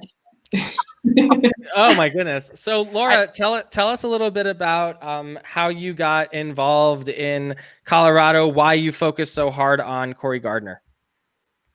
Let's see, how did I get involved in Colorado? Well, I moved here at the beginning of last year because I needed health insurance, and Trump's court case threatened that. So I think I kind of hit the ground running because in Nevada, we had just replaced our absentee senator, Dean Heller. And so I moved to this new place, and there was a senator that was equally as MIA. So it just felt natural to hold them responsible for his votes. And what's especially surprising to me is that Cory Gardner didn't even try. He didn't hold any public town halls since 2017. How are you going to get elected when you never show up? Let's talk about town halls, because that was sort of a large element that I think brought a lot of the activists together here in Colorado. It's how Katie and I met initially years ago, which is a very long time ago already, and it's been a long project. But let's talk. Katie, can you tell folks the story of the first With or Without You town hall meeting? Yes. So we started early on in planning. You know, my group, Indivisible Front Range Resistance, started in December of 2016, and by late January, we kind of had Cory Gardner's number because we'd visited his office, and his staff kind of gave cagey answers about, you know, where he was or what his public schedule was. This was all kind of new to me. I didn't even know Gardner was my senator at that point. So we built up a plan among the group members that we were going to flood his website with meeting requests and phone calls, call his office. And the original plan was to caravan to Yuma, because we didn't have any money, you know, so we just thought we'll have a bunch of people caravan together. We'll stand outside of the Yuma office and we'll have a town hall. And then February 17? So February 24th, I think it was February 24th. But, you know, several weeks prior to that, I got a call from Ian, and Ian had an idea that would not have occurred to me because just it seemed big. And it's like, why don't we do this inside? You know, it's February. And that just seemed wild to me because I had never, you know, 1,600 people came. There was an overflow room. I'd never spoken in front of that many people. And we had a cutout. It was the proto cardboard Cory. It was the duct taped half man. I mean, he didn't have legs. He was just taped to the podium. And it was a blurry picture of him. And that's where the cutout started. And then from there, we were like, what now? It was something that Alan Franklin found in the basement of Progress Now from the 2010 race that he had run against Betsy Markey in the 4th Congressional District. And it was a freak accident. I mean, he found it down there. You were talking about With or Without You. We were trying to figure out what to do if in the likely event that he didn't show up. What about this? And it just became the symbol. The guy never showed up, and this thing did. It was everywhere. It's sitting next to Laura right now. Why did that work?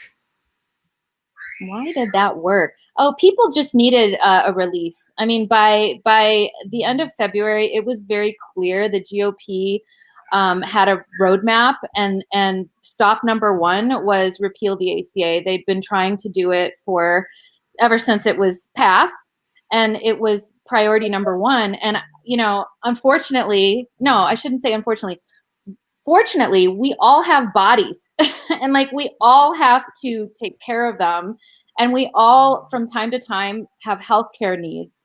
And this, thanks to Cory and the entire GOP, they've moved me so far left on so many issues, and definitely. And that's how everybody, I mean, just people, I think healthcare brought people out for that town hall. There were certainly a lot of other issues too. We had people speaking out on DACA at that time, and the climate, and a lot of issues. But healthcare was definitely at the fore at the beginning, and people were like, "No," they were not having it. I want to get your thoughts also on what looks like it's headed for a big loss. Proposition 115, the effort to create a partial a ban somewhat on abortion in Colorado. Seems like that's going to go down pretty hard. Are you surprised? Are you? I mean, I'm sure you're happy about it, but NBC just called it. The enough votes are in. It is over. Proposition 115. Yet another ban on abortion goes down 60 to 40, which was way outside the margin of the last poll we saw, which was actually fairly neck and neck. But yeah, your reactions, please. Yeah, I mean, that's shocking to me, but that's great news because it's a woman's body and a woman's choice. And I'm glad that Coloradans recognize and respect that this decision belongs to a woman and not the government or other people telling you what you can and cannot do. And it isn't like the late term abortions are not. These are tragic situations. Correct. Every story is a tragedy, and they're framing it as something that people haven't put thought into. Yeah. And I mean, I take pride in the fact that I'm a mother of two, and I strongly support abortion access. It should not even be, in my opinion. Again, I've moved left. In the case of specific reasons why you should or shouldn't access abortion. It's not the decision of anybody but the person with the reproductive organs. So shout out to all the people that worked on that too, Justine Sandoval and all of the people that, were out there. She was out there today. We were holding a banner up out there. So I'm glad because it was close at the beginning. That first poll, I know they don't poll a lot, but that first poll seemed like it was close. So yeah, and look, I mean, let's chat a little bit more. We've about 3 minutes before Congressman Crow joins us, and you're of course welcome to stick around for that. But if you have other stuff to do, feel free. This is the first time we're doing this fluid situation. So far, so good. Looking at the rest of the country right now, we're not seeing a Biden blowout. We're not seeing a Trump wave. This election is really close.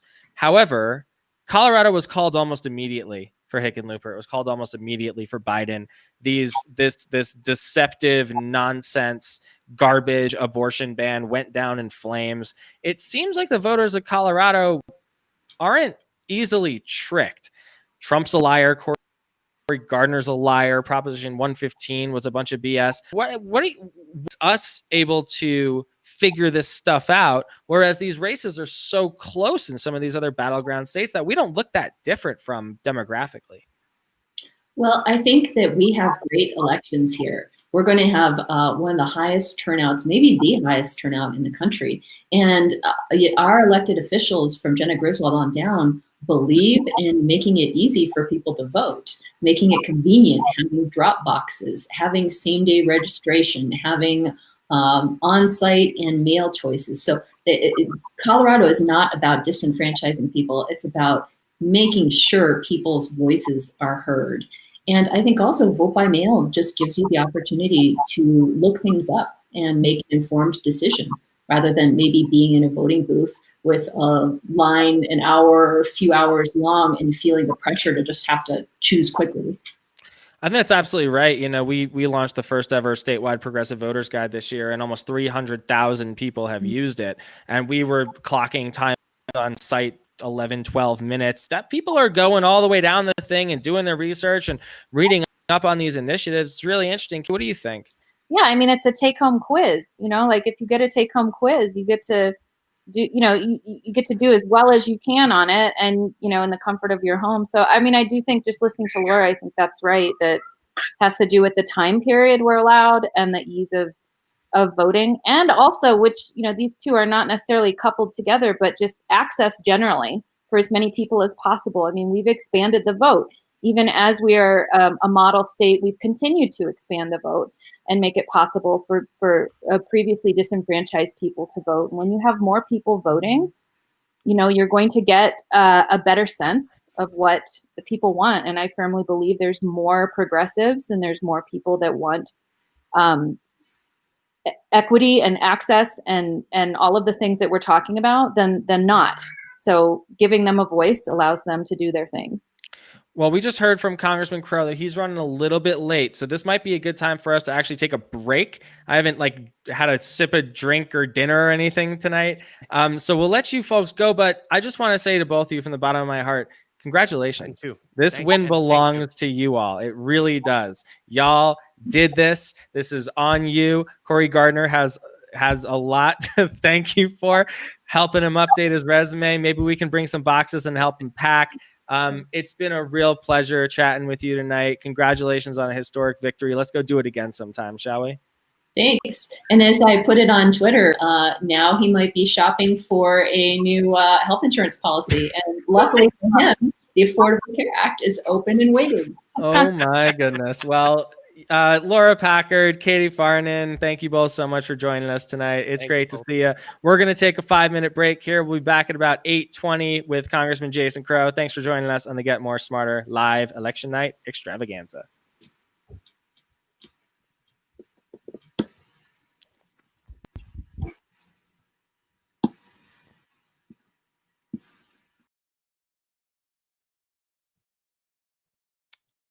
So I guess it's just me by myself. I'm the only one left. Looks like, let me give you a couple of results, some things that are coming in now. Looks like Lindsey Graham in South Carolina is going to go ahead and win re-election, which is a bummer. And that race looked like it would be closer, especially after Democrat Jamie Harrison reported raising $57 million in the last quarter, but Lindsey Graham seems to have cruised to re-election.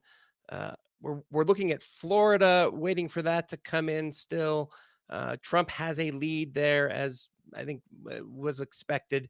The big unknown at the moment is North Carolina, where it's gone back and forth over the last half hour or so.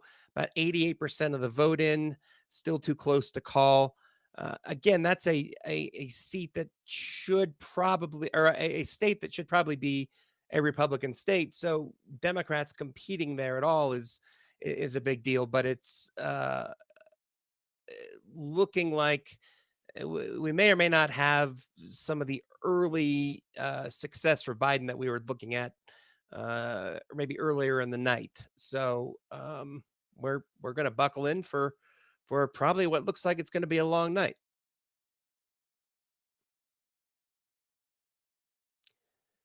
What else do we have nationally for the presidential race? We've got President Trump with a 3-point lead in Texas with, let's see, about 79% of the vote reporting. That's a state, again, that Republicans should not have any trouble with, but could potentially switch in 2020. I'm going to also step out here for just a couple of minutes. We'll be right back with Congressman Jason Crow.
All right, we're back. Hope you got to take care of whatever you need to take care of, Ian, and you're not, urinating in a bottle or something. I ate like 3 bites of Thai food, and it was so spicy. I had the hiccups the entire time I was gone. And I barely got something to eat. I poured this beer. I looked at the national election results, and Congressman Jason Crow is going to be joining us in a minute here. I think we've got him now. Fresh off what looks like a big re-election victory. He's coming back in the room for a sec. We're going to wait a minute and before he gets back here, but I'm just looking like at the rest of this country right now. We were talking about this a little bit with Katie and Laura. What are we doing right, and what is the hell is everybody else doing wrong? I don't know, and some of these numbers are things are going up and down and up and down and up and down in a lot of these states like North Carolina, Wisconsin, Michigan, Minnesota. Well, not Minnesota so much. It looks like we may need to we may have to wait a while to see how these votes turn out after more of the counting is done. It looks like Democrats are still projected to keep the U.S. House of Representatives, though Republicans are picking up a couple seats in Florida. Right now, if you look at the decision desk, it's got Trump with 50.8% of the vote, Biden with 47.7% of the vote, but Biden is ahead in the Electoral College with 94 locked Electoral College votes against 86 Electoral College votes for Donald Trump. I think this is going to be a pretty long evening. What do you think?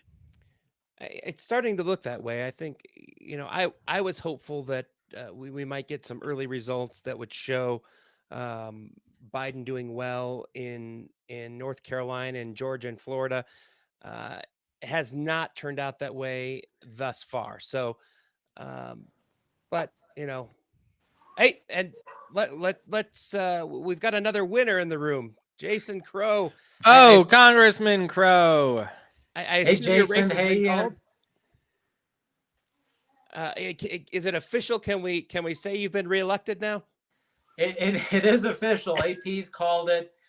Steve House reached out to me and congratulated me. Just gave a speech. So it is official. I have another 2 years in CD6. Congratulations. Cheers, congratulations. And your first stop, not Disneyland, but the Get More Smarter Live election night extravaganza. We are so glad to have you on the show once again. Jason and I were just discussing this, and I'd love to hear your thoughts on it. Now, looks like a tight Electoral College map, looks like a tight U.S. Senate election. Some folks were expecting a blowout. Some folks were expecting a red wave, blue wave. Looks like we're going to be up for a while figuring out what's going on the national stage, but you took a seat. The 6th congressional district, which over the last decade was pretty squarely and safely, at least it seemed so, in Mike Kaufman's hands, and took it from an 8-point loss to an 11-point win in one cycle. And then your race was kind of off the board this year. You always work hard. You went out there, you did your thing, and you won by another big margin. What's going right in Colorado and places like the 6th congressional district versus some of these other confusing parts of the country? Well, first of all, I think it's a testament to the people of Colorado. We are moving in the right direction because that's the direction the people are taking us.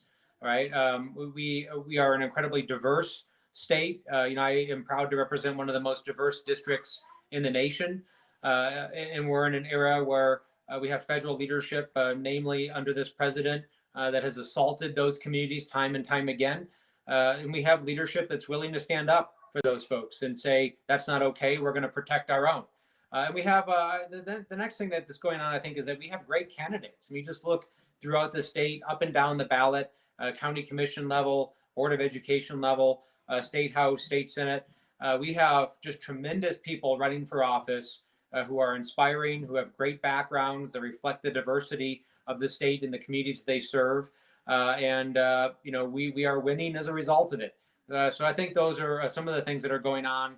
But we also are just being really straightforward with our message. I think we're in this era where people know when they're being fed a line, when people are giving them political talking points, and people know, and people are just being honest with them. And I think people appreciate the honesty. They appreciate people saying it like it is, whether they agree with it or not. And they're certainly responding to that. I think they respond to that in CD6, where if I don't agree with somebody, I tell them. I don't try to make something up or pretend that I agree with them. I tell them, and then we can have a conversation about it. And I think people appreciate that. You were one of 7 House impeachment managers named to oversee the Senate impeachment trial.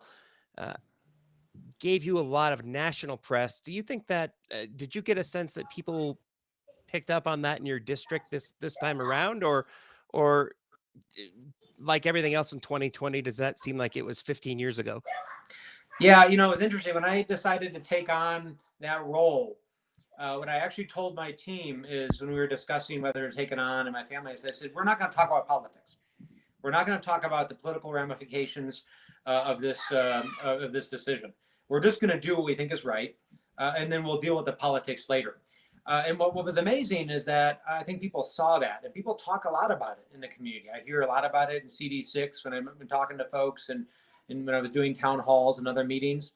But what they've appreciated is that there's a false choice between this idea of delivering on kitchen table issues, on healthcare, gun violence, climate change, labor issues, immigration, and accountability. People say, well, are you going to do this or are you going to do that? It's a false choice, because that's the role of Congress, is to do both and actually hold the administration accountable. And I think Coloradans see that this is one of the most corrupt administrations in the history of our nation, and they want people to hold it accountable. And they want people to stand up, and when the rule of law is being violated and people are turning their backs on their oath, we call it out and we do something about it. Were you surprised to see Colorado get called for both Joe Biden and John Hickenlooper like 1 minute after the polls closed? I wasn't, because that's what happens when you have a really good election system, right? I mean, we are a model in the country here, and we show that it can work, that it's safe, it's secure, it's bipartisan. You both know that our system has been implemented and built out under both Republicans and Democrats, and it works remarkably well. And when you actually have a great system that enfranchises folks, that makes it easy to vote, then people take advantage of that, and they vote and they engage in the system, and we're able to call our elections much quicker than other states, who many of whom are going to have to be sorting through this for days to come. So we can do it, and it's just a model. We can do it, and I think that's got to be one of our first initiatives in the new Congress, is to try to deliver on democracy reform, and one of the biggest components of that is making sure that we make elections more accessible. Now, I know you've got to run here shortly. I wanted to ask you quickly, though, before you go. Election day is always such a weird day for candidates, because it doesn't feel like there's anything you can do anymore. It's like all of a sudden it just stops. So what'd you do today? How'd you take your mind off it? I did honking waves. That's the first thing I did. And there are very few things that are more fun than a honking wave. And by my highly scientific estimation of thumbs up and honks versus thumbs down, we're doing really, really well. It looks like it worked. You a running tab of thumbs. And the other thing I did is I actually bought a bunch of bottles of whiskey, and I haven't had any yet. I know that's where you guys were going. Bought a bunch of bottles of whiskey, and I drove around with my family, and we delivered them to the congressional delegation in person, including John Hickenlooper. So we went up to Negoose's house, gave him a bottle, nice. Then down to Arvada, gave Ed his bottle, down over to Denver, and delivered one for Michael, and then Diana, and then up over to John Hickenlooper's house. Everybody has their bottle of whiskey, which I'm hoping we'll be able to use, if not tonight, in the coming days, to toast some victories here. Indeed. Well, we know you've got to go. We are so grateful for you stopping by tonight, Congressman Jason Crow, reelected in the 6th Congressional District once again. Thank you for fighting the good fight for us in Washington and in Colorado, and we will see you next time. Congratulations again. Thanks, Ian. Thanks, Jason. Always good to be with you. Be well. You too. Yes, sir. You too. All right, take care, and guys. now we've we've got two more special guests on the line. Let's bring in Carla Gonzalez Garcia from Color and Fawn Bolak from Progress Now, Colorado, who are fresh off an unexpectedly gigantic victory on Proposition 115. What happened? Woo! I mean, what happened? Fong, go ahead, Sudi. Go ahead. Oh, I was just going to say what happened. Colorado voters showed up the way they have the last several times we had abortion bans on the ballot, and they defeated it. This is the fourth time that Colorado voters have defeated an abortion ban on our ballot. And so now, hopefully, anti-abortion groups and politicians can get the hint that this is not something that we want in our state. This is not something that's consistent with our values. And, my heart's pounding. I'm just really excited and happy to get back to work so that we can expand access to abortion and really make sure that, folks have the care that they need instead of working to defeat really harmful political bans like this. Tell us what each of you, if you can, what it felt like when you got the news that it was officially done. It was dead. I think for us, from Color's perspective, we work with communities of color. We will work with our Latinx community. And a lot of times we hear like, the Latinx communities, they are anti-abortion, blah, blah, blah. And I'm like, no. My community is a compassionate community. My community believes and my community knows that everyone deserves to be treated with kindness and compassion, that we should have access to the care that we deserve. Because unfortunately, as we see with this administration, obstacles over and over are put in order for us not to have the care that we need. So today, we have shown that our commitment, my community's commitment, is about access to all healthcare services, including abortion. And that no one now, because it was a completely like a strong defeat of that anti-abortion ballot initiative, no one can say now that my community is against like our bodily autonomy and about like making decisions for ourselves. And we have proved that today, Colorado. Mm-hmm. So all those people that are against us to decide upon our bodies, take that. Absolutely. That. Well, Carla, let's dig into that a little bit. Colorado was called almost immediately for Biden and for Hickenlooper defeating Donald Trump in Colorado, defeating Cory Gardner in Colorado. These are two anti-abortion rights politicians. They've put obstacles in the way. They believe in personhood initiatives. Latinx voters, specifically Latinas, are the second largest group of voters in Colorado, right? Right behind white folks. So correct. It looks like y'all showed up and made a big difference tonight. Tell a little bit about how Color activated that community or worked with them. I mean, first of all, this is not a work that we have done like just these few months, correct? We are talking about like a year's worthwhile of work. We had like gone to educate our communities. We had been out there talking to them, having personal conversations. We had made sure that they understand that all these issues are correlated.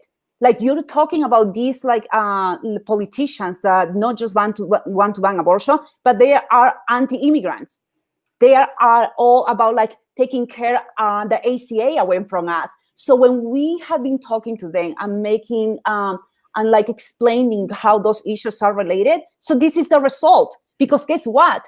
Talking to our communities in a way that they really can understand, because we understand our experiences, correct? So if we like put into like examples about like our life, our lived experiences, so of course they are going to understand. And of course they are going to see the lies that come from the other side. So today, our Latinx voters, Latinas especially, we have shown that patriarchy is down. So, Fawn, you were doing a lot of the work on the communications for this initiative, Mm-hmm. and we were looking at polls every day for this thing that were public, some that weren't so public, that showed this thing as a neck-and-neck race. It goes down 60-40 with 2.5 how million much votes. It means to you too. I mean, that's cool. Yeah. How did you beat the polls by that much? I think honestly, and I kind of want to go back to some of the things that Carla was mentioning. So this coalition that fought against this ballot measure was made up over 125 organizations in Colorado, organizations like Color, right, that have these very deep they've worked years and years to build trust within their communities and turn out the vote for issues like this. And so that relational organizing is really what pulled it over the top for us. I mean, like, one of the strongest tactics we had were those conversations, right? And that was difficult because we're still in a pandemic, right? And so those conversations through text messages, getting on the phones, leveraging your personal networks to actually educate them about what this abortion ban would mean, because it was intentionally deceptive. And we knew that if we could talk one-on-one with voters and let them know, like, hey, this is actually what this would do in Colorado, that we would be able to turn out the vote and defeat this ban. And that's exactly what we did. What was the main argument you had to make? Because, I mean, this thing, we saw Personhood Initiative show up and had no exceptions for rape or incest. It was a total ban. Put it up there with murder. People went to jail. It was ridiculous. This thing was crafted to the polls. These folks knew what they were doing. They wrote something that they thought they could sneak by Colorado voters. This was a tough conversation for you all to have with the electorate. What messages really resonated with the community? I mean, the same messages that always resonate, right? Like, we have a string of shared values. And when we talk about values-based messaging, and we amplify the fact that pregnancy is complex, individual circumstance is complex, everybody's lives are different, and we can't pass a one-size-fits-all measure to ban outcomes that look different for every single person. That message really resonated with them, as well as the fact that there were no exceptions that came along with this ban. Like, apologies, how fucking cruel is that? To have, like, that's the first no cuss word on exceptions? election night. Like, Go Fawn. my God, like the callousness and the cruelty of, and let's be clear, these are the same people, the same groups that brought personhood, right? Yep. And so we know that this was just a foot in the door to ban abortion outright in Colorado. They're not going to be able to do that. Coloradans have spoken. And to bring something that was just so, like, on face value, the cruelty is just unbelievable. And voters saw right through it. And through the amazing effort of all of the volunteers and all of the people that worked on this campaign, we were able to correct all of the disinformation and, and just kind of slap this thing in the face. Carla, you mentioned that there's a big misconception out there about the Latinx community when it comes to this issue. What do you think is driving that misconception? And what do you think tonight proves about your take on it? Do we have an hour to talk right now? I know. I mean, first of all, who construct that narrative? And let's talk and go digging here, like, really deep. White people. White people that do not understand my community. White people that do not know my community. First of all, even the messages were different for us.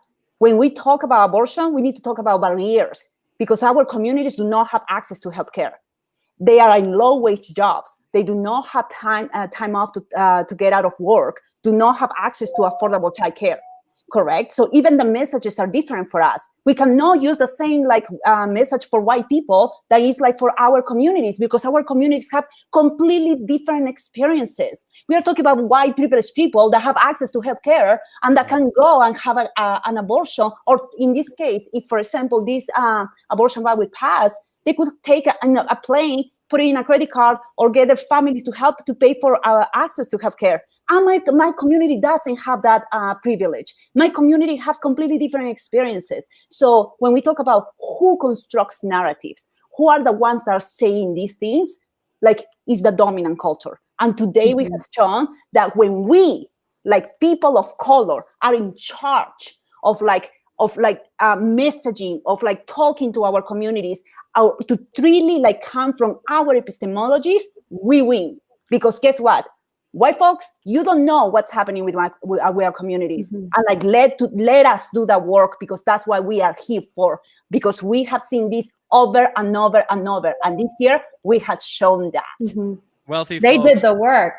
Yep, hell yeah. Mhm. Wealthy folks, white folks will always be able to have access to healthcare. They'll always be able to Exactly. get an abortion, no matter what kind of barriers are put in their way. But it is people of color, it is people with lower incomes who actually have to deal with those barriers that are put in their way by people who are unscrupulous and trying to trick voters into passing some ideological garbage. Well, Colorado showed them tonight that this is no place for abortion bans, no matter how tricky you are, no matter what communities you target, no matter how deceptive you are. And the voters spoke clearly. I have to admit, when I saw these numbers come in, I had to check and make sure I wasn't like just in Denver County or I wasn't just in Boulder or something. I was making sure that I was actually looking at the entire state because, like I said, every single thing we saw over the course of this campaign, and this was a rough and tumble campaign. So now that for the time being, abortion rights are safe in Colorado, we have a Democratic majority solidified in the House and Senate, Democratic governor, all pro-choice, all abortion rights. This initiative is defeated. What's the next step to protecting and maybe even expanding abortion rights in Colorado? I'm going to start the conversation by saying that legality doesn't mean accessibility. And this is the thing. We had protected those rights here, correct? But there is a lot of work to do.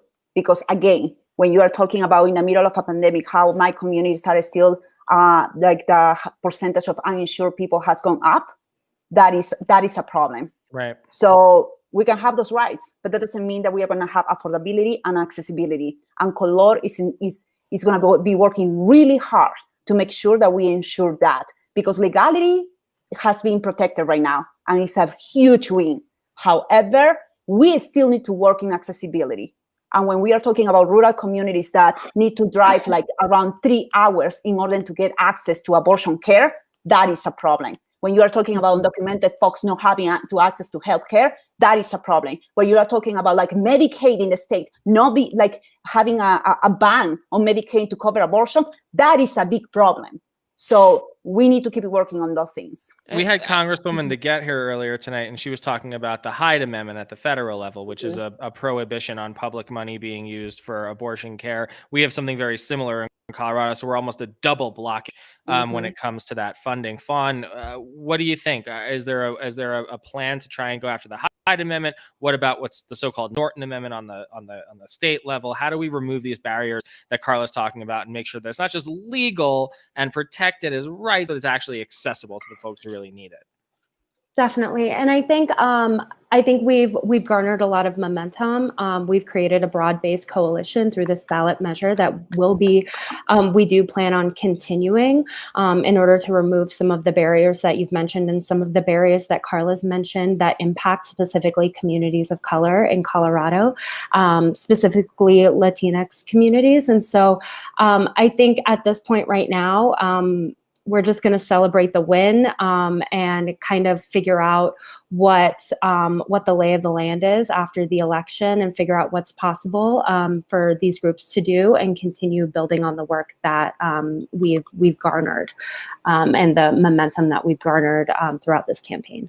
And while you're here, I want to get your comment on a picture that we were just getting from the Republic, from Cory Gardner's headquarters, maybe. I don't know what. Ethan, can you throw this up? Oh no, what is that? That's not a good night for Cory Gardner. That's his He didn't plan for a loss. Too bad, Cory. Oh, how bad. I'm sorry. Too bad, Cory. I mean, like, while you're talking about Cory Gardner, I mean, I think that we can definitely, like, as you mentioned earlier, I think Ian or Jason, like, Cory Gardner's record on reproductive health care has been horrendous. And I think we can definitely point to that. I mean, looking at how voters showed up in Colorado to protect abortion access, which is healthcare. This is something that's important to us. This is something that is consistent with our values. And I think we can point to this as one of the reasons why Cory Gardner lost in such a big way. I think that's definitely true. And congratulate once again. Y'all did the work. This was a months-long fight. I know how hard you worked, weekends, nights, relentlessly worrying, staying up at night, telling Carla, especially you, telling your personal stories, sharing with the world how this affects folks. Amazing work. Congratulations. This thing was not close. You stomped them. We've got Congressman Ed Perlmutter in the waiting room, so we'll let you get back to your victory Thank parties. you. Carla, I do understand that you have another special engagement tonight. You want to tell us a little bit about what you're doing next? Yes, I'm gonna be in a special night, a long day, like with comedy. I'm gonna be with Liz, with access up front for abortion rights, and with all these comedians. I have no idea actually how that's gonna go, because I'm like, I can be funny, but I don't know if that I am that funny. So You are that funny. You are. you are tuning. Thank you all. Well, once again, congratulations. Well done. Carla Gonzalez Garcia from Color and Fawn Bullock from Progress Now, Colorado. Two of the folks who helped defeat this stupid abortion ban in Proposition 115. Congratulations. Have a great night. Thanks for joining us. Bye. And now we've got Congressman Ed Perlmutter. Looks like recently reelected Congressman Ed Perlmutter.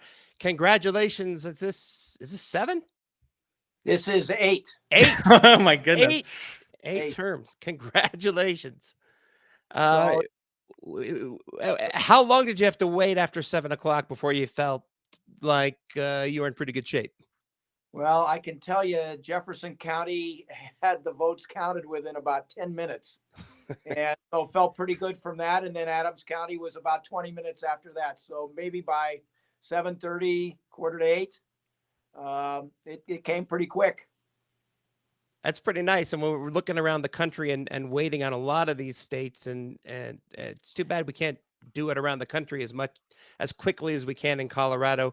Let me ask you about the top of the ticket. Joe Biden, John Hickenlooper both called at I think 7:01 p.m. tonight. Are you surprised by that at all?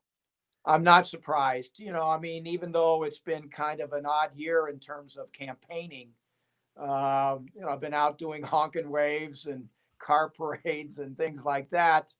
And, been watching the primary back in June, gave us a good indication of how the unaffiliated voters were thinking. So, no, I'm not surprised that Colorado went big for Biden and Harris and went big for John Hickenlooper. Question that we asked your colleague, Congressman Crow. First of all, thanks again for joining us. Our congressman, the Get More Smarter show's Congressman Ed Perlmutter.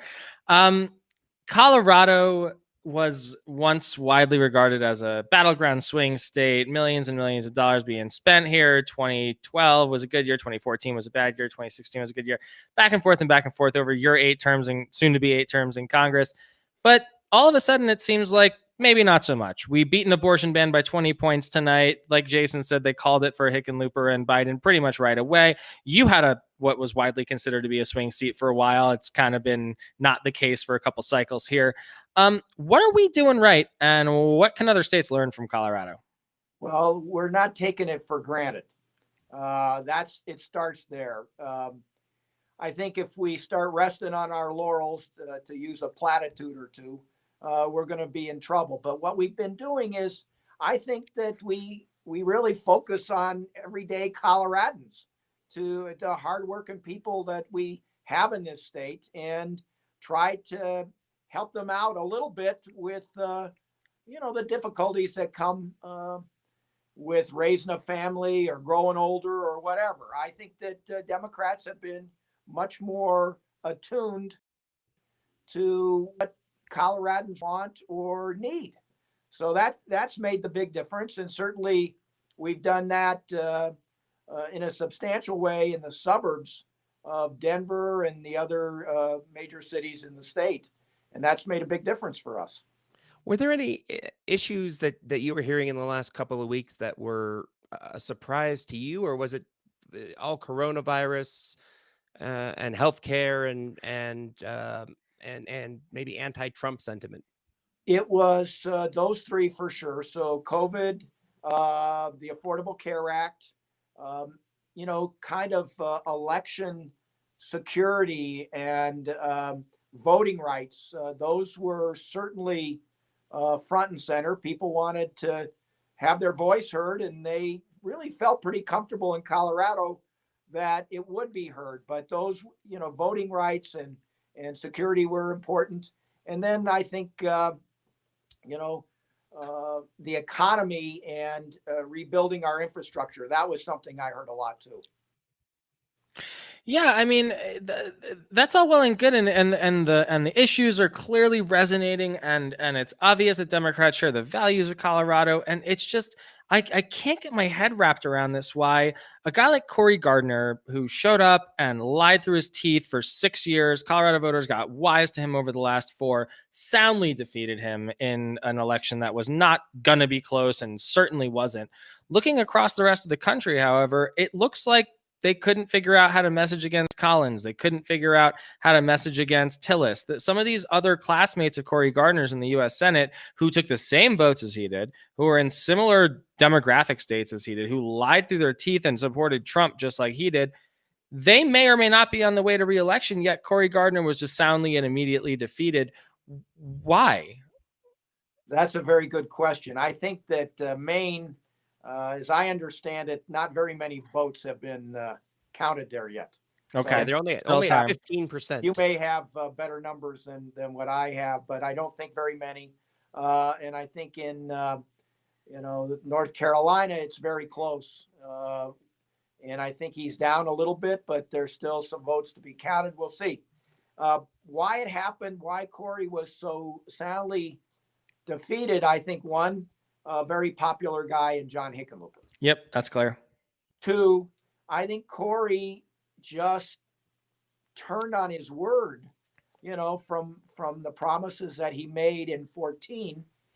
And 2014 was a tough year for Democrats, and he barely squeaked it out against Mark Udall then. So it wasn't a big for him. He made some promises that once he really got, he sidled up to Donald Trump, people held him accountable here. And I don't know why they're not particularly doing that in other places, but we'll see. We'll see what happens in Arizona. We'll see what happens in Montana. We'll see. And I don't think we've seen hardly any votes in Maine yet. So no, we got plenty of night left. I mean, there's 76 million votes left in the nation. About 52% of the expected vote has been cast so far. Obviously, that's in red states and blue states, and it's hard to make up your mind. Right now, it looks like Biden has 118 electoral college votes to Trump's 114 electoral college votes. So we are in for a long night, it looks like. It's going to be a long night, but I think I'm proud as a Democrat how hard we select good candidates who really are reflective and representative of their communities. That's number one. Number 2, Democrats seem to be attuned to the community better, and we work. And it's all 3 of those things. And, we have such a substantial unaffiliated vote here that if we don't work, if we don't have good candidates, if we aren't attuned to the issues, then we could be on the outside looking in. But right now, we've been doing a really strong job. Right now in the 3rd congressional district, Lauren Boebert is got about a 3-point lead over Diane Mitzbush. What do you think about that candidacy and the fact that she is, Boebert is running just sort of as a caricature, and not so much as not at all as a statesman? Well, I only met Lauren Boebert in passing, so I really don't know her. I mean, I've read all the stuff. I think that race is still pretty close, and I'm hoping that we get more returns that start moving it towards Diane Mitch Bush. I mean, if Boebert is part of our delegation, it's going to make it'll be pretty interesting.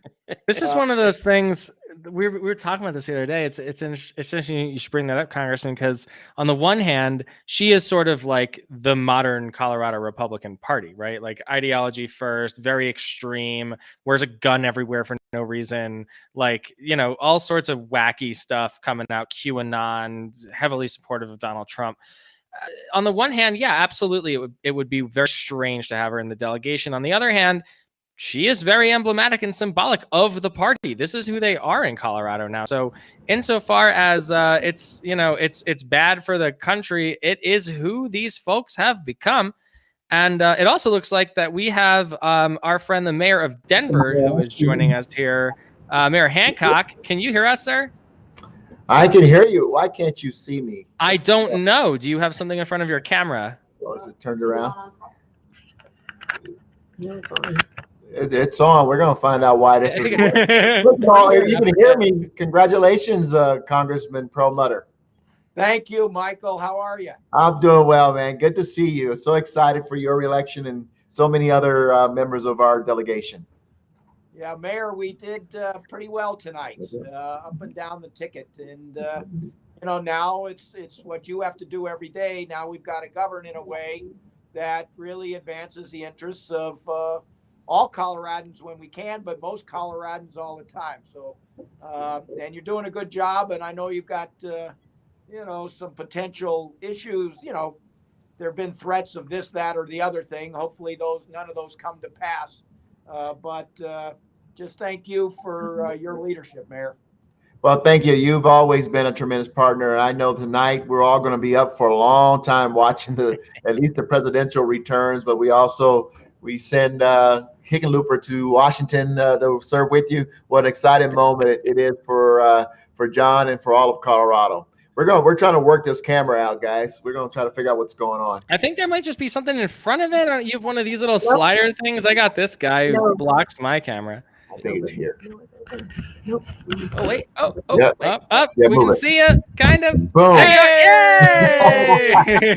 we have this little GoPro up here, and the GoPro was working just a minute ago, and all of a sudden it's not working. So anyway, we're here. Hi, everybody. Hey, Mr. Mayor. Thanks for joining. You guys are both like all dressed up. It's been a long day. Well, for you guys, of course I was going to put a tie. Absolutely. I saw you. That's all we can see, though. You were talking about how hard Democrats work here, Congressman. I saw you the other day driving Davis to daycare. Crack of dawn, you're standing on the corner of Alameda and Kipling's, waving signs. Seen you do that for about a decade out here. So thank you so much for everything you do for Jefferson County. Thank you so much for what you do for Colorado. Congratulations on another re-election. We're excited to have you continuing to represent us in the House of Representatives. And yep, we'll see what happens with the rest of this country. But thank you for helping make Colorado what it is today. And can I say something about Congressman Perlmutter? Please do, Mr. Mayor. This is not to say anything about the other members of our delegation, but Ed is the representative who really doesn't acknowledge boundaries, right? He doesn't represent Denver, but I probably speak to him as much as I speak to Congresswoman DeGette, because he cares about Colorado. He cares about regional relationships, and he gets on us when we're not playing well, and he encourages us when we are doing well. And he is just Mr. Colorado, and I'm so excited that he's returning to Washington to represent all of us. I see him when I go to Washington, just like I go and see everybody else. And Ed is a phenomenal representative. So congratulations, my man, and we'll look forward to seeing you. Thank you, guys, and Congressman. Let's keep hoping. I think we're going to end up winning everything, but we got some work to do. So I'll talk to you later.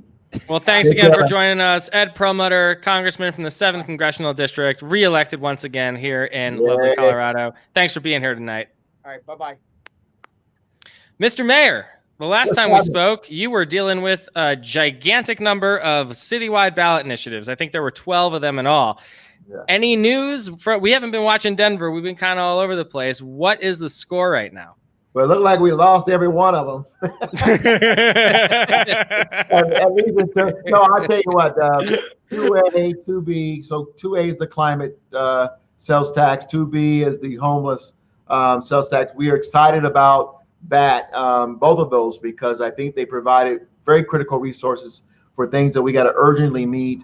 Obviously, I talked to you all about 2E and 2G, which are tonight, so far, both passing. We'll just have to adjust. The times are changing, and people are calling for something different in Denver. It won't affect me as much as it will affect future mayors coming in terms of having appointees approved for the cabinet, as well as mid-year appropriations from city council. So, you know, and it looks like pit bulls are going to become legal in Denver. Okay, so I was wondering about that. So the good people of Denver said we're cool with the breed. Yeah. It looks that way. And, you know, I just couldn't put my signature on it, having grown up in a city and known our history with pit bulls in Denver. But I did say to Councilman Chris Herndon, who I have deep respect for, if you put it on the ballot, you know, I will not stand in the way. Let the people decide. And he did.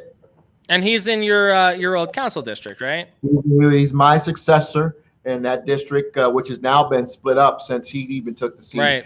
But Chris is a good guy. I've known him and helped mentor him onto city council, and I have deep respect for it. More than anything, that was a hard decision because of our relationship, but one in which I had to be honest with him about my deep feelings about it. Was there anything on the in the results that you've seen thus far in Denver that I guess what surprised you the most?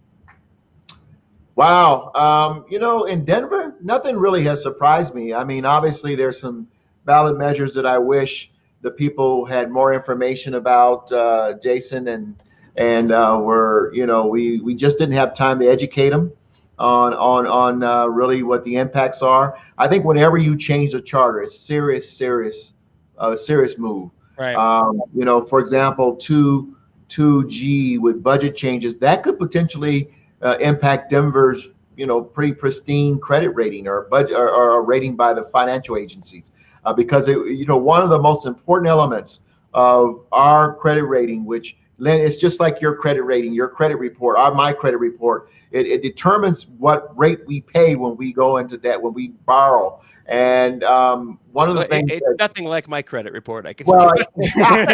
you know, I don't know about that, but Denver has a pretty good credit rating. Matter of fact, it's one of the few cities AAA rating even during COVID. But predictability is one of the elements that they rate us on. And so when you don't have predictability, and in a sense that city council can do mid-year appropriation changes, that changes the whole predictability mantra. And we could see Denver downgraded in terms of our rating, and it costs us more money in terms of our debt rating. And then the other one that we talked about a couple of weeks ago with you was Measure 2E that sort of changes the appointment process for a lot of key jobs in the city. How do you see that playing out? Yeah. Again, probably not for you, but this is for your successor, right? Yeah, future mayors, I think, will bear the biggest brunt from this one passing. You're really talking about 12 of 61 appointees of the mayor. So you're talking about the 9 charter cabinet members and 3 law enforcement. So chief, sheriff, and fire would have to go through a council confirmation process. I can tell you today, we would not have had Robert White as our police chief had he had to go through that confirmation process. And it's just the reality. He was already a police chief, a successful police chief in Louisville, Kentucky. It's what we do as mayors. We look for the best and the brightest. They go through a process. But Robert also was working for a mayor. If that mayor knew he was looking, you know, that doesn't sound very good. It's just like if someone came to you and said, I want to pull you from your employer, but until we can get the deal done, you don't want the employer to know that you may be in conversation with someone. But if I have to say to Robert White, you have to go through a council confirmation process, that is not guaranteed. You know why? You know, listen, I don't know why I would do that. And so that was what my big concern is. Other cities have done it. I told the council member who sponsored it. I talked to other cities that have to do it. They you know, it's their long-standing tradition. They don't have as many problems. They do not get as many candidates, or some candidates that say I'm out, I'm not doing it because of it. I hope that doesn't hurt Denver. I fear it will, but I hope it doesn't. Let's zoom back out to the state for a minute. What do you make of the election results? Jason and I were talking to Congressman Perlmutter before you got here about the fact that Colorado was called a couple minutes after the polls opened. I mean, they weren't even waiting for reports to come back. You and I have been through many an election night here where we're sitting up all night making sure one thing goes another way, blah, blah, blah. You're counting every vote, every update is a nail biter. That's not where we live anymore. What on earth is going on in Colorado? No, you know what, Ian, really, Denver or Colorado has really exercised and mastered the mail-in ballot process. And so the way it works is everyone mails in their ballots. And while we may send the ballots through the machine, we can't tally them, but they have been sent through the machine. And so at 7 p.m. legally, they can push the button that tallies everything. And so you have everything that has been brought in at that time. And you're able to determine based on what the turnout has been at your vote centers, how many more ballots are out there that need to be brought in for voting. And so we don't have a next report until 8:30.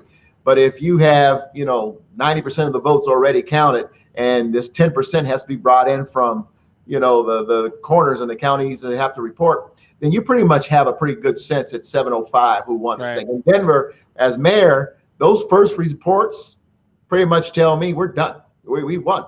And so 8:30 is trying to figure out what speech you give and what you say in that speech, in terms of whether or not you won or lost, because we can determine how many votes were done that day at the sites and haven't been driven in. So we can determine, but it no surprises. Colorado's exercise that we do, we're masterful at the mail-in ballots, and I'm proud of the state that we live in and how we handle things. There was a lot of talk this morning and in the last couple of days about potential violence or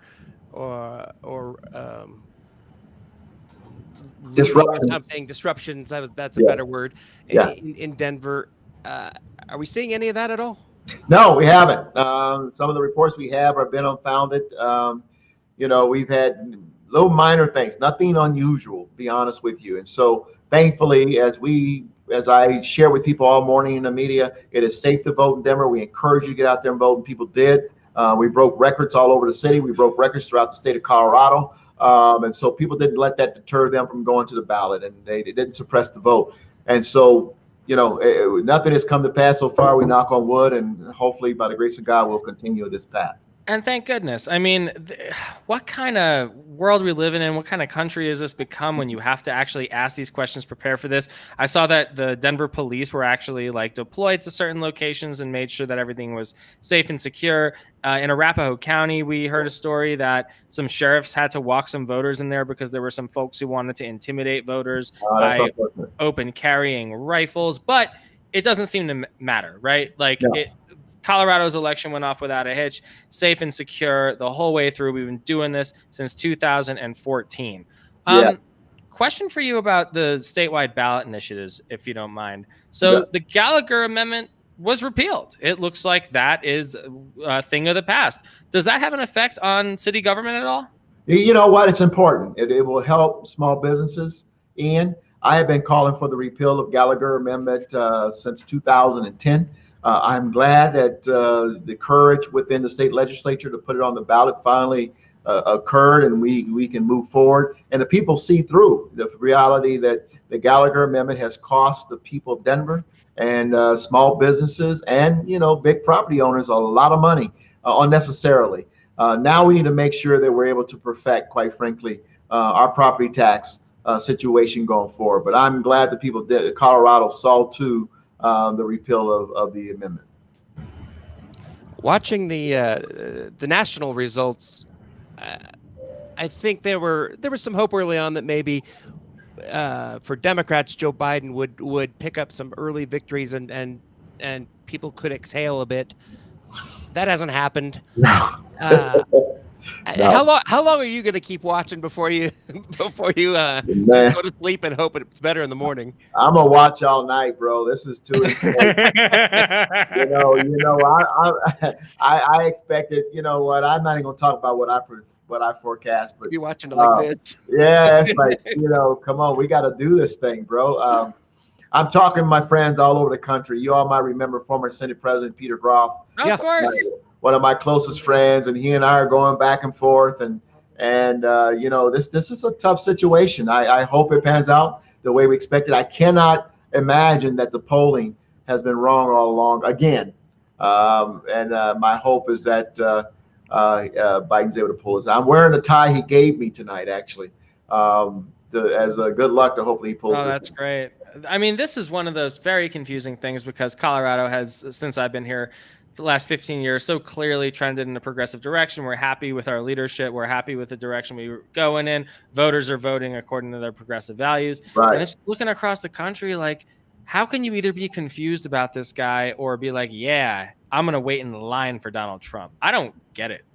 Right. I don't get it either.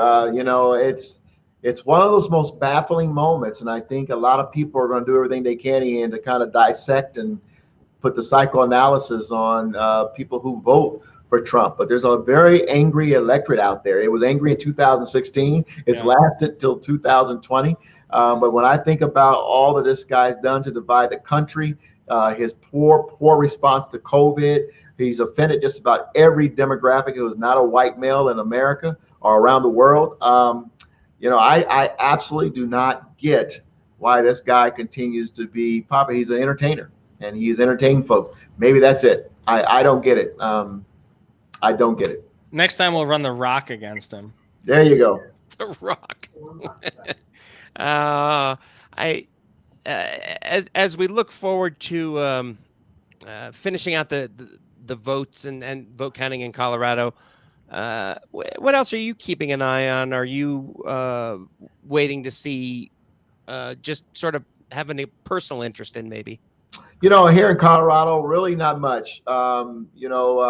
I think we pretty much know how everything else will pan out. And so we'll just watch the national election. Like I said, I'll go and visit former governor, our newly elected U.S. Senator John Hickenlooper, in about 45 minutes and give him a big hug and congratulate him. We've already spoken tonight. But outside of that, no surprise in Colorado, just as we anticipated. We kind of felt that by 9 o'clock, we would know how Colorado would be. And now we can turn our attention to what happens around the country with regards to the presidency. He will be the first Denver mayor in quite some time to be elected to the United States Senate. Yeah. You're termed out this term of yours. What are your plans next? Hey, where you going with that, man? I got bills to pay. We got three. I put my creditors off for 3 more years, and then I got to so I can pay some bills. No, I don't know what's next, but the good thing is, to have served. I've had the best political job in Colorado. I have the best political job in Colorado, and I'm grateful for it. And where it takes me next, I don't know, but I'm just grateful that we had the opportunity to serve. Well, listen, we are so grateful that you came and joined us on the Get More Smarter live election extravaganza, the first live show we've ever done. Thank you so much. Congratulations on those revenue measures. You bet. Sorry about the other ones. It looks like you're going to end up adjust. down at council a little more than you used to be. Mr. Mayor Michael Hancock of the great city of Denver, thank you so much for joining us. Happy election night. And we'll be up with you all night, so we'll see you soon. Same to you all and your viewers. Take care, okay? All right, take good care. Thank you, sir. Bye-bye. All right. Mayor of Denver, Michael Hancock, amazing guest. We're rolling right along. We are rolling right along. Got some news on the Senate front. Arizona has been called for Mark Kelly. Oh, look, another Western state doing their job. Congratulations, Arizona. What's wrong with the rest of the country? It makes Martha McSally a back-to-back loser in Senate races. Well, she ran for the other seat the last time around. It's an odd choice to nominate someone who was soundly defeated by the electorate just 2 years earlier, but here we are. Maybe the Arizona Republicans and Governor, who is it, Doug Ducey over there? Yeah, may have learned his lesson this time. Yeah, it is bizarre. Like the voters in Arizona said, "Yeah, we don't like her," and so they said, "How about now?" Yeah, why not? Why don't we go with her now? I mean, it's almost they like said, "Still not." No. Even the Alabama Republican Party realized, Roy Moore, maybe not. Yeah, maybe not. On the line next, we have the honor of seeing our dear friend, our good friend, the majority leader in the Colorado House of Representatives in a newly expanded majority. Alec Garnett, welcome back to the Get More Smarter show. How are you? Jason, Ian, what's going on? Honor to be here on such an exciting, historic night. Yet another episode of Smart Alec and Get More Smarter crossover, this time live on election night. Tell us about the State House. We know you've been watching this like a hawk. You are widely expected to lead the chamber next year. We've been talking to folks all night. We've been looking at all sorts of other stuff going on. How's the House looking? State House looks great. I am so proud to say that the Coloradans from Durango to Denver to Fort Collins to Pueblo, elected a decisive Democratic majority to go back and continue to lead, which is really, really exciting. So some of the key races we were watching, Breonna Tattone, Lisa Cutter, look like they're going to pull it off. David Ortiz is going to be David Ortiz, former guest of the Get More Smarter podcast. David Ortiz, rock star. And that so means we're- David Ortiz, by the way, is going to defeat Dick Champion. I just had to get that in there. That's his name. He couldn't even ride that name to victory in a Republican district. Right. Listen, it's a seat that we've never had it in these maps, which is really exciting. At one point in time, Joe Rice did hold this seat. Oh yeah. But That was David before Ortiz, the redraw, though, right? It was before the redraw. So we've Yeah. never had him in this map, and so it's a great night. We're really excited. Everything, was really how we saw it. There's some races that we're still fighting in. Two in Douglas County with Jennifer Mikowski and Mary Parker against Van Winkle and Colin Larson.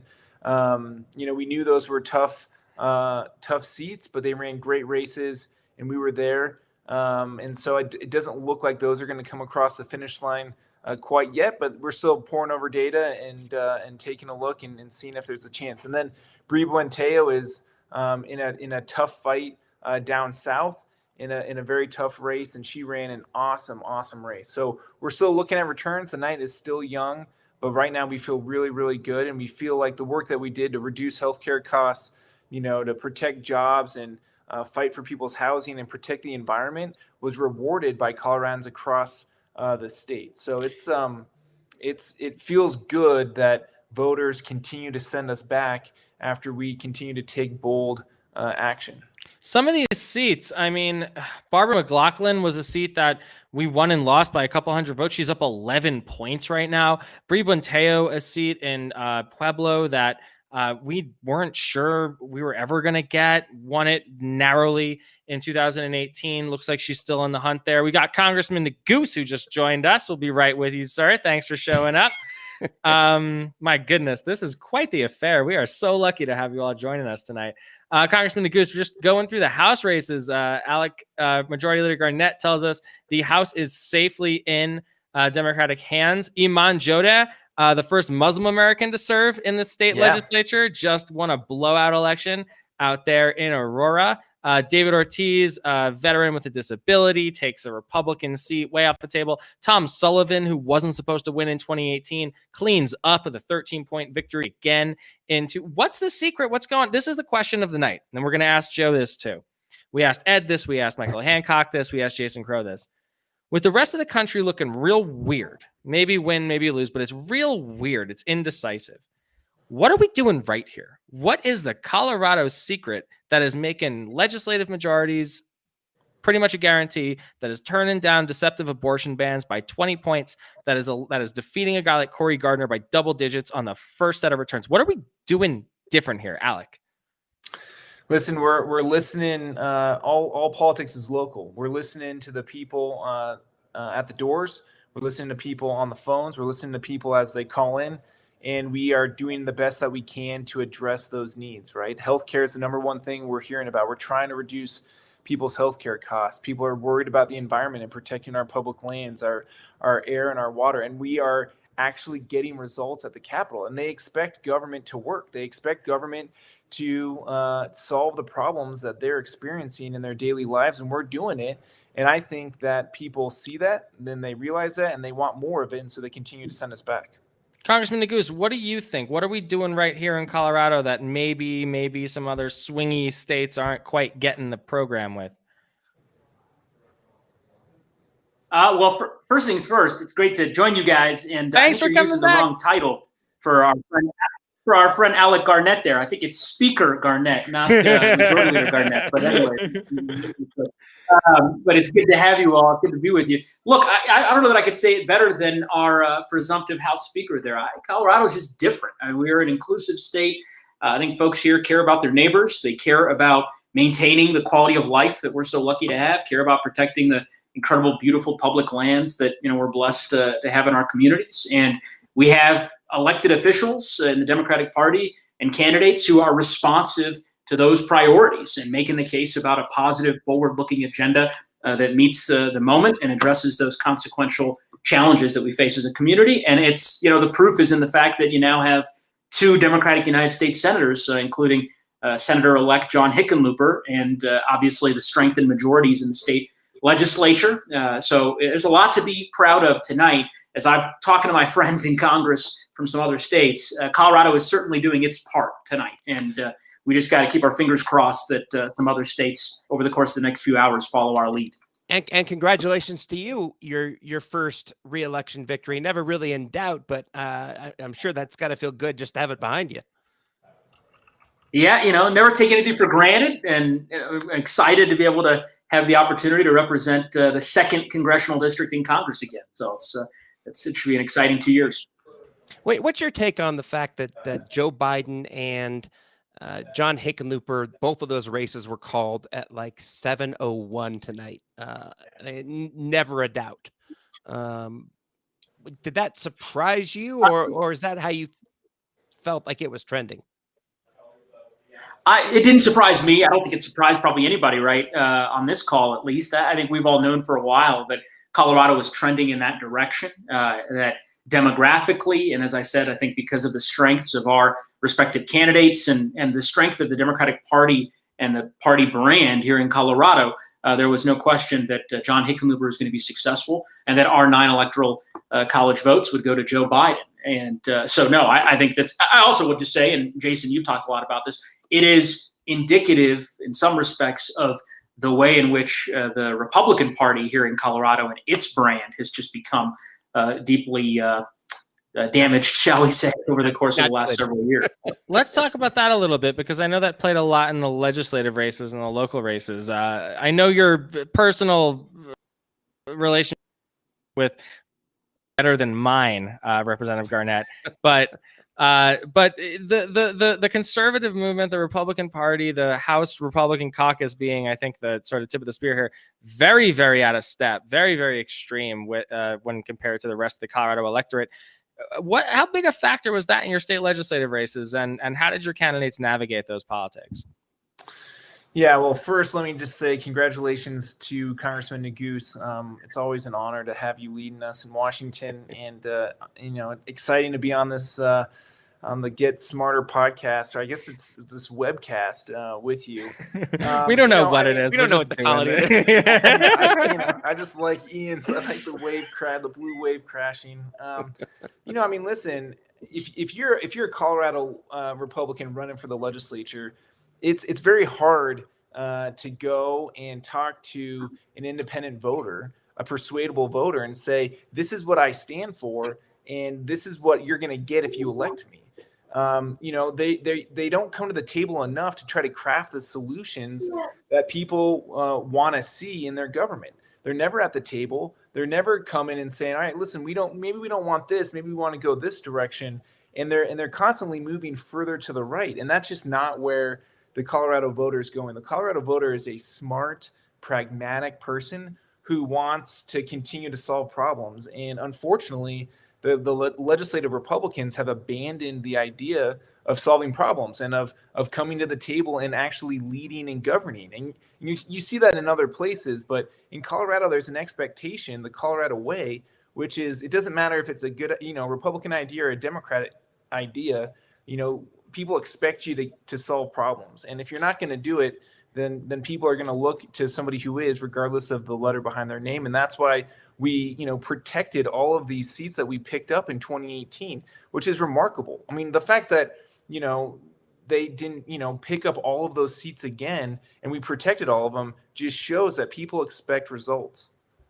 The kind of gridlock that you're talking about, the kind of extremism, this is something that you see in D.C. every day, Congressman Neguse. When Democrats took the House of Representatives in 2018, you immediately got to work on campaign finance reform, on redistricting reform, and then when the pandemic hit, massive COVID relief that's just been stalled out. And I mean, we'll see what happens with the rest of these U.S. Senate seats tonight. But, if Mitch McConnell ends up staying as majority leader in the Senate, what kind of hope is there for any kind of COVID relief before the actual end of the year? Either way, the HEROES Act has been sitting in the House since what, May? Yeah, May is right, Ian, and I think you articulated kind of the context correctly, right? We passed the HEROES Act in May. We passed a revised or updated HEROES Act with about $1 trillion haircut to the bill just a few weeks ago, at the end of September, early October. Senate Republicans have been obstinate, refusing to do anything, refusing to negotiate in good faith.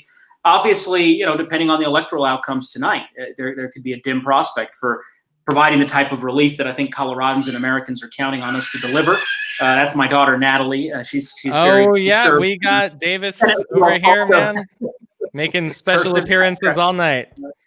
But I'm holding out hope that Mitch McConnell will be the minority leader and not the majority leader. And as I said, Colorado did its part. I mean, we stepped up to the plate, and we're now going to send John Hickenlooper to the United States Senate. He's going to be a great governing partner for our delegation. But man, let's just keep our fingers crossed that a couple of these other states go our way over the course of the next 2 hours. How different is it, or do you imagine it will be to have 2 Democratic senators from Colorado instead of a mix? Does that change what you're able to do, you think? Oh, it's a huge difference. It makes a huge difference. I mean, again, you think about even from Alec's perspective, I'm sure you could talk about it at the state level, but United States senators have a great deal of authority. And the fact that when a state has 2 senators that can work in tandem and work collectively towards a common goal, it makes a world of difference on issues that are frankly they're not partisan in my view. They're Colorado issues, but nonetheless, sometimes partisanship can kind of get in the way. So I think John Hickenlooper, Michael Bennet, who of course have worked together before, in many different capacities, are going to work really well together in the United States Senate. And I think they're going to have great governing partners in the House. As you know, I served in Governor Hickenlooper's cabinet for a few years, and so know him really well. And I can't wait, for example, to team up with him on the CORE Act, which was a bill that had the support of Senator Bennett, had the support of the congressional Democrats in our state, even some Republicans from other states. Unfortunately, we didn't have our junior senator on board, and that's going to change 2 months from now. Well, if Cory Gardner thought he could make a great campaign commercial out of it, I'm sure he would have supported the CORE Act. But unfortunately, it looks like he miscalculated, and too bad. Cory, Alec, let's talk a little bit about what Congressman Neguse is saying. It looks like the Democrats are obviously keeping the majority in the House and the Senate.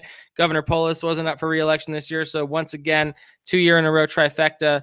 The economy has been devastated by the pandemic. You all have a lot of tough choices to make. What's on the agenda next year for Colorado?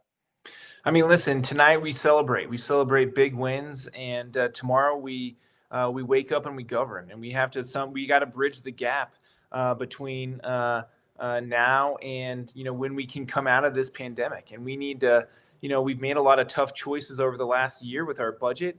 We're worried about small businesses and folks who are on unemployment insurance, folks who need rental assistance. We are in a once in 100-year event, and we need to make sure that we continue to lead. And so tomorrow it's all about governing. And so my hope is that as we go into 2021, we're thinking about the economy, and we're thinking about how to build Colorado in a stronger way than we're seeing in other states. So it's going to be sort of building back stronger first, and then we're going to get back to the work that the people expect us to do, which is going to be reducing people's healthcare costs, focusing in on higher education and K-12 education. But right now, it's got to be economic recovery, and it's got to be making sure we're putting the people who are being hurt the worst first. It looks like Congressman Neguse has a crying baby. We all know what that's about too well, personally. Go be a dad for a while. Go be a dad. It's these national election results. I'm telling you, she doesn't like the way that I'll try to jump back on after we put her to bed. Thank you, sir. Have a wonderful evening. Good to see you. Thanks for joining us in the Get More Smarter podcast. Congressman Joe Neguse, 2nd Congressional District, reelected tonight, just like Alec Garnett. Hey, how was your race, buddy? Hey, man, I had an opponent. He sent out some mail. I had an opponent. I still past cracked tense. 80. I cracked 80, which was good. It was my last one in House District 2. Listen, it's been a huge honor to serve. We got 2 years left. There's a bunch of work in front of us, but I'm proud of the House District 2. We are always one of the highest turnout districts in the state. We have great representation at City Council. Councilman Hines is on right now, and so it's I like to say it's the hippest district in the state based on average age of voter. We're the youngest So it's cool. It's very cool. When is it that Congressman DeGoose referred to this a little earlier, but you seem to be in line to be the next House Speaker. When does that potentially become official? Yeah, that election is you get the votes are from your own caucus. So the other elected Democrats, that will happen on Thursday morning at 10 a.m. Wow, you guys aren't even taking like a couple days to just bask in the glory, right to business, huh?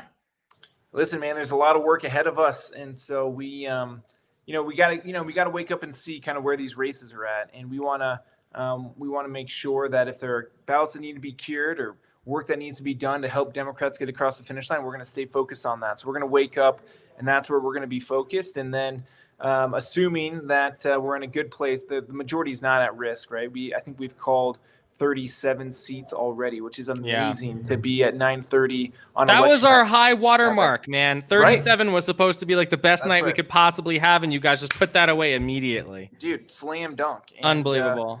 Supernova moment where it really is the high water mark, and it's a culmination of a lot of work over these 10 years with these maps. But so we have that election on Thursday, and then there's a lot of work that the caucus needs to dive into to get ready for the 2021 session, but also to see if there's any work that we need to do beforehand to make sure that we're kind of putting Coloradans first and we're leading boldly. How's your gavel arm? Have you been Dude, working it out? I have chaired the committee of the whole before, but I'm gonna have to work on that. Dumbbells are hard to find in the COVID era. Like if you go online and buy dumbbells, it's hard. And I should also mention that expensive. Inexpensive. The votes are still being counted, but I believe you may owe me a steak dinner. I think we bet on the outcome of the U.S. Senate race. I thought it'd be over 10 for Hickenlooper. What's the spread narrowing right now? a bit? It's 54-43. So it's tight. That's better than I touchdown. found it. I thought of you when the results first came out, and what happened is that first presidential debate, really the bottom fell out of some of these Republican races nationwide. When you make bets, you got to make sure you make them at the right time. I left a lot of time on the clock for things to change. And so, our gambling expert, Majority Leader Alec Arnett. Yeah. you cast the first bet in Colorado, didn't you? The first You legal bet. did. I did. What was that again? It was foosball in Australia. No, I bet on the Broncos' future to win the Super Bowl, which was good how'd that go politics. for Good ya? politics, bad. Hey, if we still got you for another couple minutes, our next one show up for 10. So can we talk a little bit about some statewide ballot initiatives and what kind of effect you think they're going to have next year? Yeah, I actually haven't followed them all that closely. So you guys give me the update. It looks like Gallagher's great. Yep, Gallagher Amendment repeal passed. So that was a bipartisan referred measure. It needed 55% of the vote, I think, and it got 57.6. So it looks like it's clear. Talk a little bit about what the reduction of the ratio of the residential and commercial property tax reassessment rate. What does this mean for the state of Colorado and the people who live here? Yeah, I mean it's a huge deal. And I actually just got another text. I'm gonna have to unfortunately jump off. No worries. But I'm available later if you guys want me to jump back on. Look, I think we got Scott Wasserman coming up at 9:45, and then we're probably going to call it an evening. We've been doing this since 6:30. Dude, Majority love you Leader guys. Alec Garnett, State Representative from guys. House District 2. Congratulations. Soon to be your Speaker of the Colorado State House. Love you, bro. Congratulations on a huge night. We'll see you soon. Yeah, see you guys. Thanks so much for having me on. All right. Yeah, Take bro. care. All right. Some news in the presidential race. Arizona is being called by Fox News for Joe Biden. This is great. All right, so take a look. All right, so if you're looking at your United States map right now, maybe you're looking at your electoral college map. You can start New Mexico, Arizona, California, Oregon, Washington. That's a contiguous nation, the Western United States. What do you think? Well, except for that Utah part. They can. We just go right around them. Just like New Mexico, Arizona, California. We don't have results yet from Nevada, but Biden. I mean, people were getting a little nervous about about I'm getting a little nervous. The presidential race. Arizona should let you exhale a little bit. Yeah, sure. I mean, Biden's currently at 192 electoral college votes. If he picks up Arizona, he gets 11 more. That brings him up to 209. Like, Trump's at 114. We're still waiting for Michigan, Wisconsin, and Pennsylvania, of course. The nail-biter states. Florida is still too close to call, though Trump maintains a lead there of about 400,000 votes. Georgia, alleged battleground state, 300,000 votes separate the president from Joe Biden. North Carolina, still too close to call. Virginia will end up being a Democratic state in all likelihood, was 13 electoral college vote. Texas is still too close to call, though Trump maintains a 52 to 47 lead. This is the question of the night. Minnesota looks firmly in hand for Biden. Minnesota should be fine. We got a U.S. Senate race there that Democrats should win, as well as a decent safety for Biden. Montana is fairly interesting as well. Biden is currently ahead, although there are only 20% of the votes in, 49-48. And if you go to Iowa, it's still too close to call. Both the Senate race and the state itself for the presidential. Biden 48.1%, Trump at 50%. Now, one of the things that pundits and prognosticators and pollsters have been talking about for weeks and weeks and weeks is that Biden has this in the bag unless there is some kind of massive polling error. Well, it's clear that Biden doesn't have it in the bag. He still could win. There are plenty of paths for him. There are actually quite fewer paths for Donald Trump when it comes to getting to 270 electoral college votes. But this was supposed to be different. We were supposed to have learned our lesson, weighting by education, making sure you're not undersampling white men, yada, yada. What's going on? You know, it's so hard to tell because we had such huge numbers of early votes, and every state counts them differently. Every state, in terms of when they're allowed to start counting them. So in Colorado, for example, we get a big batch of returns right away because we've already counted a lot of the early absentee ballots and mail-in ballots. Some other states aren't able to do that, so it's not clear what these early numbers represent. Are these the in some of these states, are these the votes that were counted today? Are these the votes that came in weeks ago? I don't know, and that's where I think everybody's still a little bit confused. Here's some good takeaways, right? There was not widespread chaos. There hasn't been any violence. There hasn't been any polling places lit on fire or ballot boxes thrown into the ocean or large numbers of ballots being seized by federal authorities. This seems to have been like a relatively quiet, normal election. And I do think that has a lot to do with the fact that people voted early, right? There were a lot of ballots cast early, so lines were shorter, anxiety was lower, tensions were probably lower as well. But yeah, I mean, I'm looking at this map right now, and I just cannot for the life of me figure out why in the last 15 years Colorado was able to go from red to purple to blurple to blue, and the rest of these states just can't seem to get it together.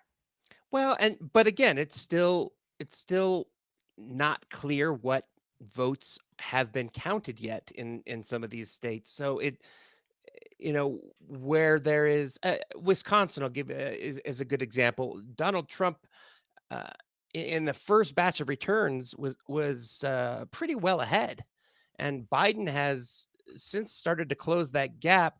Polling indicated that Biden was a pretty clear favorite in Wisconsin. So again, what votes are these that show Trump up early? Are these election day votes? Are these 2 week ago votes? I don't know yet. I got myself to the point where I was actually getting ready to oh cool, I'll go to bed tonight. It doesn't seem like that's gonna happen. I want to issue a quick correction because Councilman Chris Hines of Denver has been watching. Hello, Councilman. Thank you for joining us. And corrected me that the Gallagher repeal actually does not need 55%. It just needs 50%. And at 57 currently, it would have passed either way.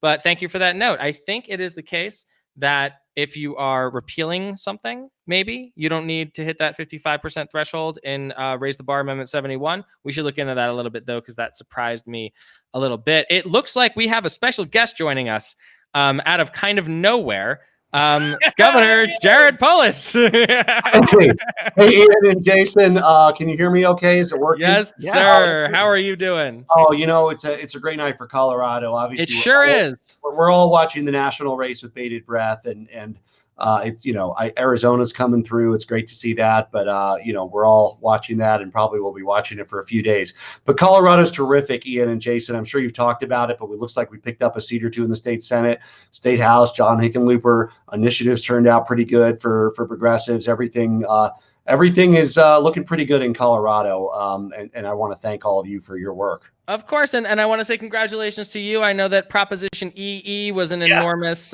victory for you. You've been working on this from a public health perspective, trying to stop smoking, from a finance perspective, trying to bring some more revenue into the state of Colorado. You championed this thing. The tobacco industry came out, put billboards everywhere, ran a huge campaign against. So congratulations on EE. That's a big win.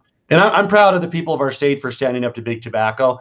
And, by people, I mean Republicans, Democrats, and independents. And I think it's one in every county. We'll have to pull up the map. I haven't looked at the map yet. That's terrific. It's Well like every done. county, so it's exciting. Well, so let's talk a little bit about the rest of the initiatives and how you think it's going to affect. I know that you put out a budget the other day, but I have not read it yet. I will admit that. Ian, what have you been doing? I haven't even read my budget the last few days. We're a little busy, Gov. I'm sorry. I'll get to it this weekend. I promise. So there weren't enough pictures in it. We will amend the budget letter. We go into JBC on the 12th. It will be a net positive for the state because you have B that passed, 116 that Gallagher passed, repeal. Yep. passed. So the net positive to the state for I'm just back of the envelope, 200 to 300 million net to the state is the combined effect of those three. Don't hold me to that. My budget director might say it's 180 or 315 or whatever it is, but it's somewhere in that 200 to 300 million range when you combine those three passing. So income taxes go down. Gallagher. Yay! I like that. All right. We you and I have a difference of opinion on this one. Yeah. We still got to find that revenue to replace it, and I hope we're working on that for next year. Excellent. Paid family leave passes pretty overwhelmingly, and an abortion ban goes down. Looks like Colorado is still a pretty progressive state at the end of the day. What do you think? Yeah, really good. We're gonna that family leave is a lot of work. We're gonna implement it, and I think it doesn't start till 2024. And Ian, we were trying to do it a quicker way where it would have started, right away. But we'll get it done, and it's a solid vote of confidence from the people of Colorado, which is exciting, and we'll start working on implementing that. So I wish it could come sooner, but I'm really excited that there's the promise of that. Preschool too, that won't start till 23. So we got our runway, we got it locked in. Which is conveniently right when Davis Silveri will start preschool. That's why we did it. That's exactly why we did it. We wanted to make sure we had it in time for Davis. Hey, big victories for Joe Biden and John Hickenlooper in Colorado. As of tomorrow, you're back on the top of the ticket in 2022. Does this make you feel more positive, more comfortable, or does it do nothing to help your anxiety? In politics, you either are running scared or you're running unopposed. And so I have a feeling I won't be unopposed. So we will be, running scared. And this is a very purple state. I think we see that in the approach to the fiscal initiatives. We see that in some of the other below the surface work. So it's certainly a reaction against Trump. Trump is not popular in Colorado. We know that. But different Republicans have carried our state recently. And, we're going to have to really show a lot of great work the next year or two on the recovery that people want to see post-pandemic. Obviously, we're still in the middle of the pandemic, and I want to make sure everybody, your millions of viewers, I know there's a free right. Please wear your mask when you're out, avoid gatherings. Please, we need to do that. To get through this, Ian. You were waiting for that, yeah. There you go. But once we get, but the economic piece, we will be judged, Democrats, in the next election on our recovery. Because God forbid the health thing is still with us. I think we'll have the vaccine early next year for distribution. So I think we'll be judged on the economic recovery, the growth, the fairness, build back stronger than before, those kinds of things.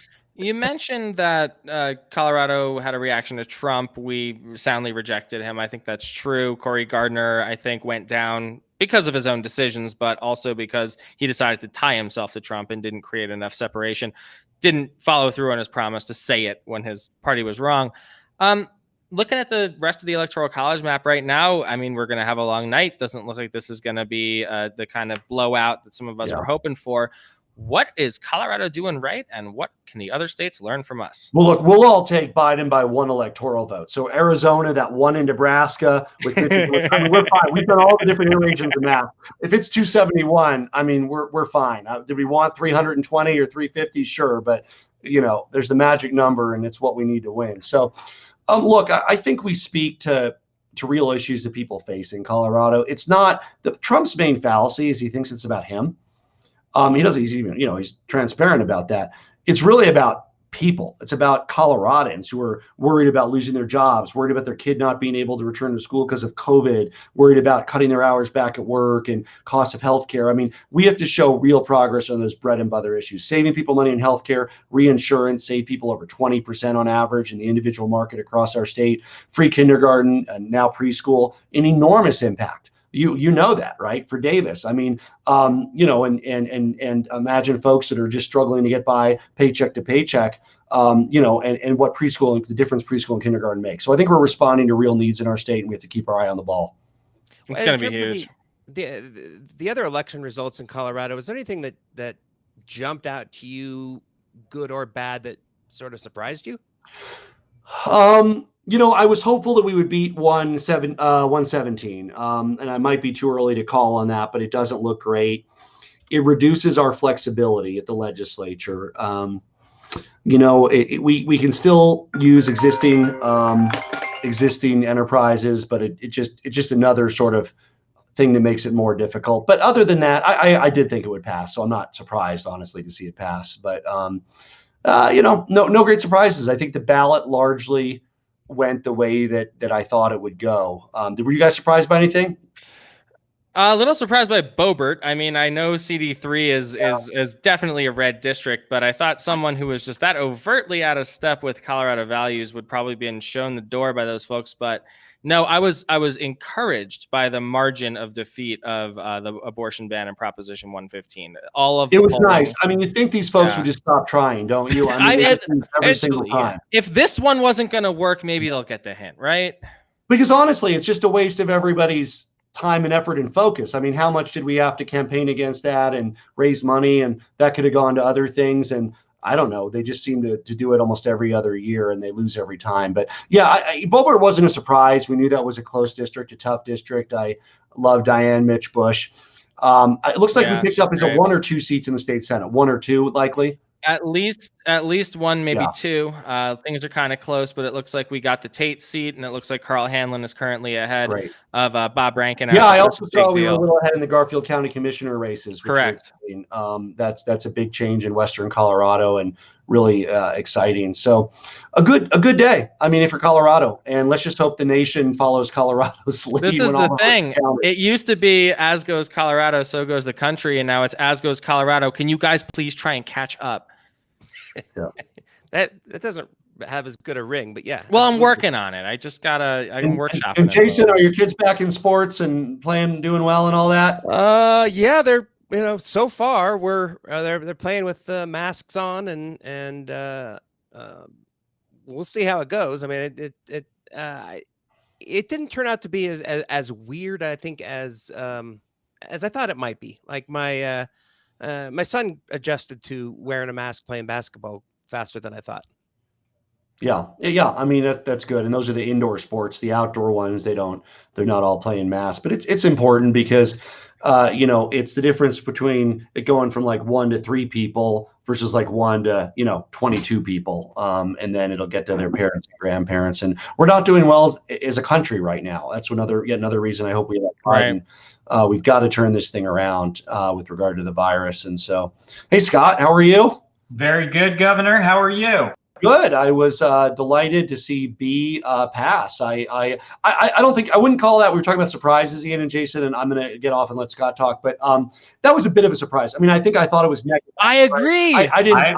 I thought it would be closer for B. I really did. I thought we could win or lose. I thought it would be 51-49 either way. That was a pleasant surprise to see that pull ahead. I saw that one poll that said there was 61% undecided, and maybe you know this, maybe you don't. We put out a progressive voters guide for the first time ever. Progress Now did, and the number one issue that drove people to that website, 350,000 Coloradans, was Amendment B.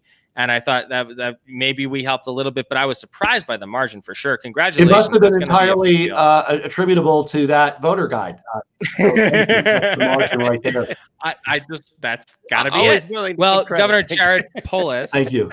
Thank you so much for joining us tonight. It's great to see you, sir. Congratulations. You get to go back in with another Democratic trifecta. Keep doing good things for the people of Colorado. Thank you so much for joining us tonight. Happy election day. Take care. All right. All right. Good to see you, Governor. Thanks.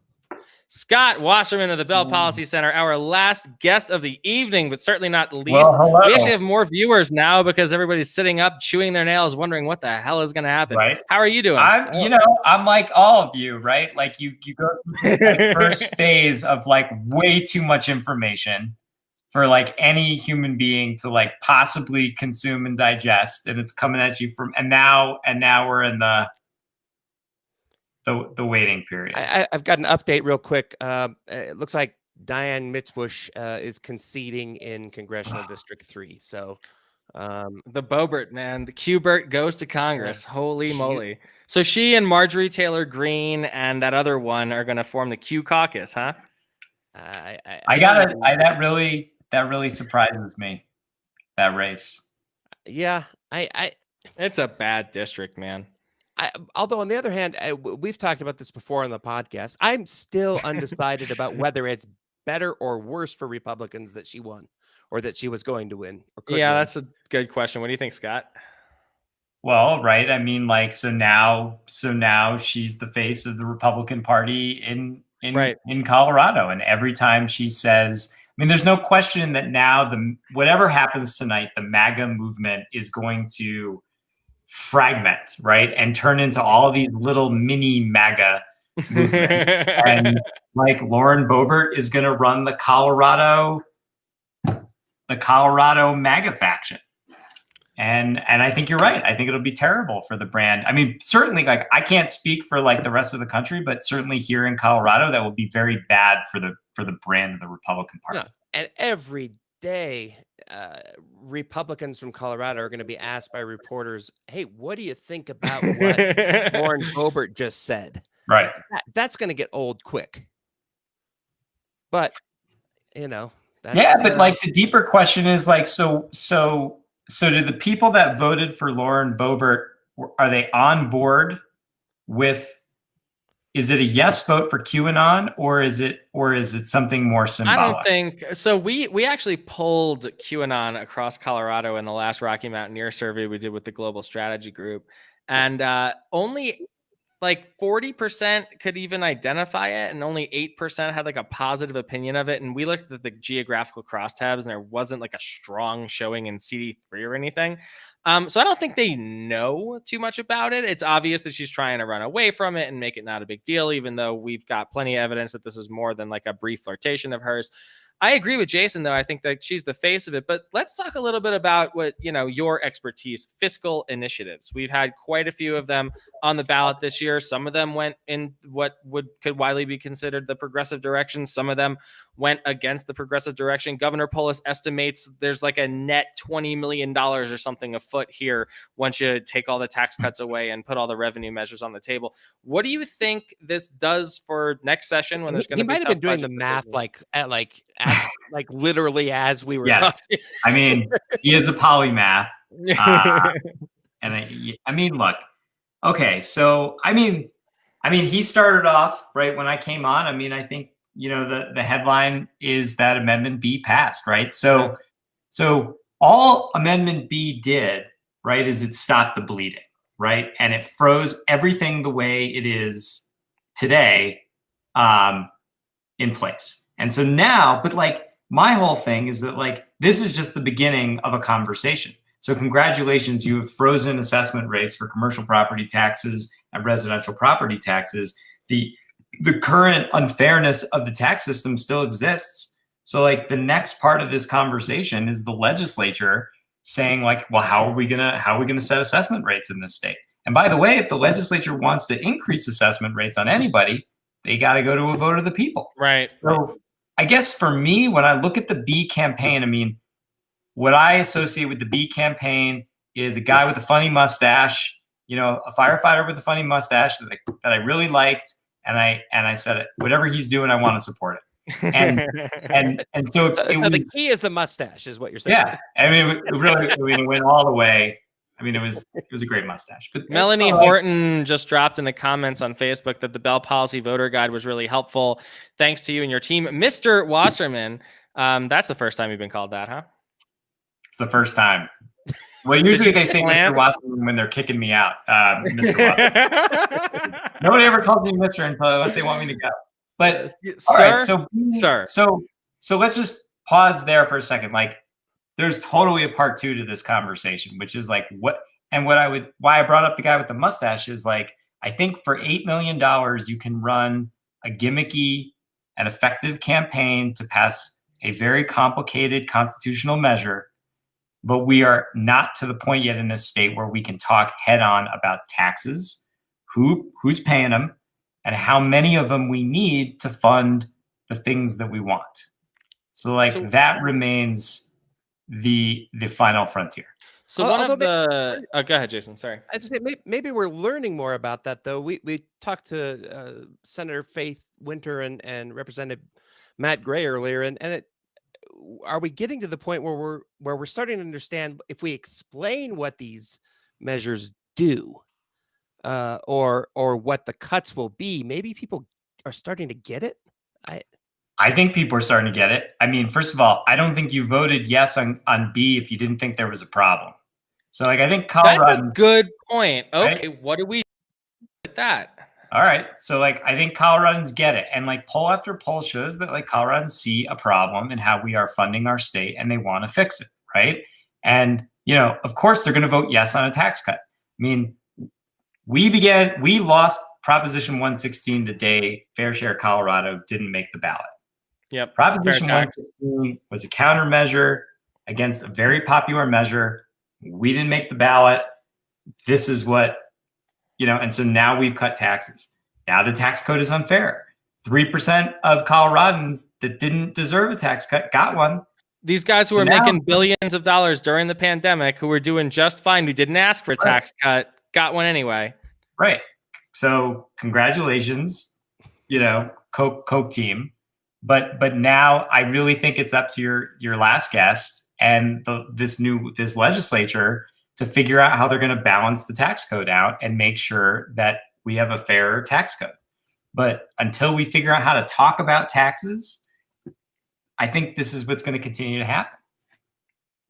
It is encouraging, though. I mean, I do want to come back to the fact that people did recognize, like you said, that B was wrong, that Gallagher was wrong, and we had a problem. Maybe we've just been dancing around some of these issues too much instead of just coming straight to the voters and saying, do this or we're cutting this. Well, I mean, right. So, I mean, but this is where we are kind of our own worst enemy, right? Like, you know, the legislature, like, we probably should have closed a college a couple of years ago in this state.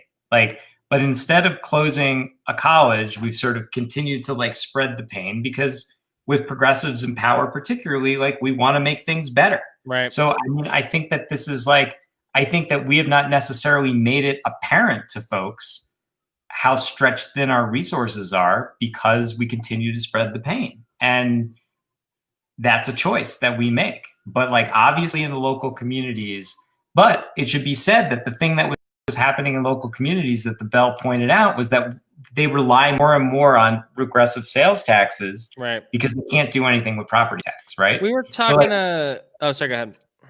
No.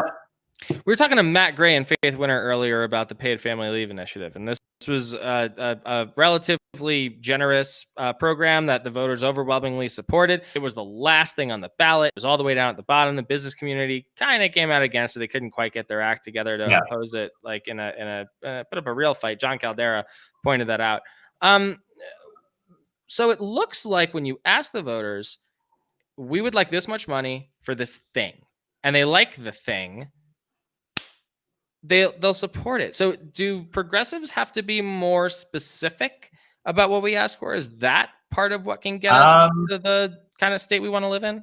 So, I mean, I think that's a theory that we should pursue. I mean, thus far in this state, I mean, Ian, I'm holding you accountable because I heard you very early in the program suggest, I sent you a text message about this. I don't know if you've corrected the record. I did. I corrected the record on EE. Sin tax is passed in Colorado. That's the thing. Colorado, we love sin taxes. We love marijuana taxes. We love tobacco taxes. We love gambling taxes. I mean, 77 passed, I'm sure, right? That's raising the caps on gambling. I don't know. It was down when it first came up, and I haven't looked at it since. Hold on, let me look. All right. So, keep going. Okay, but I'm sure it's doing fine. So, like, the point is that Coloradans are cool with other people paying taxes for very specific things. No, it passed by a lot, 59-40. Right. Here you go.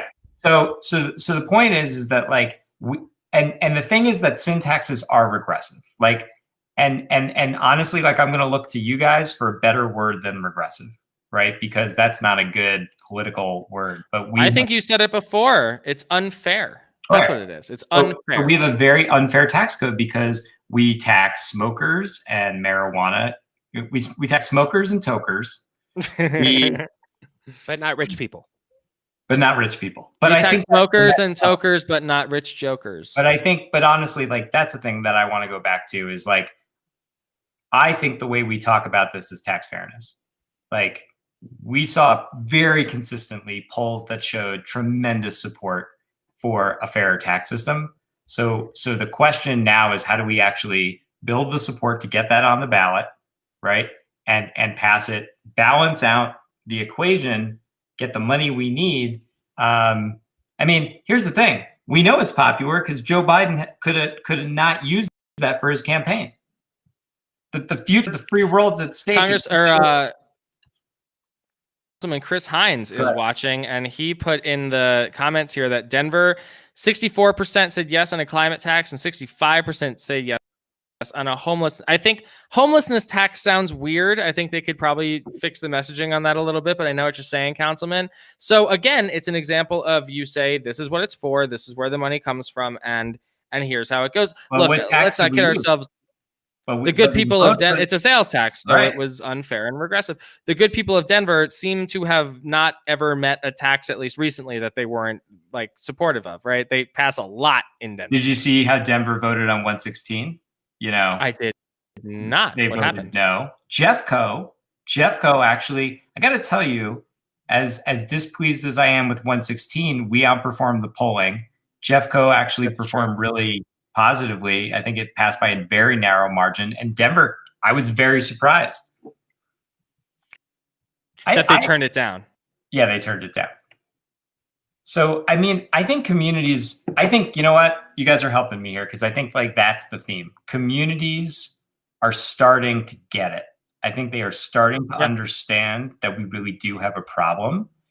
And I think Gallagher is the beginning of that conversation. What comes next? That's the question. And it is 10:05, which is the time that we were going to shut the down. So Scott Wasserman, are we? I'm very tired. We got one more guest, and we've got a question here. This is from my son. He wants to know how is DJ Cucumber Slice? DJ Cucumber Slice is, thank goodness, he went to bed at 7:30. Is that David's code name? So the weird, not totally fake story is that I lost a bet to Jason in like 2015 or something. I said I would name my firstborn son DJ Cucumber Slice. I didn't know if I would have a kid, and I ended up having one, and his name is Davis James. So DJ, but his name is not Cucumber Slice. So it's a little bit of an homage, but it's also his real name. And who has joined us but the legendary Alan Franklin. Oh my gosh, original no, co-host of the Get More Smarter show. Good God, he put me live with absolutely no warning there.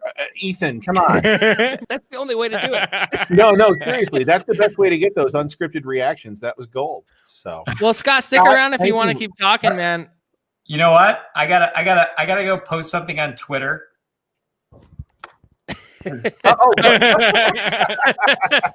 Oh my God! Yeah. Well, I need you to back me up here. Oh, absolutely! I'm there for you. I've been engaging the love and hate on Twitter all evening. I want to hear Alan's take on things.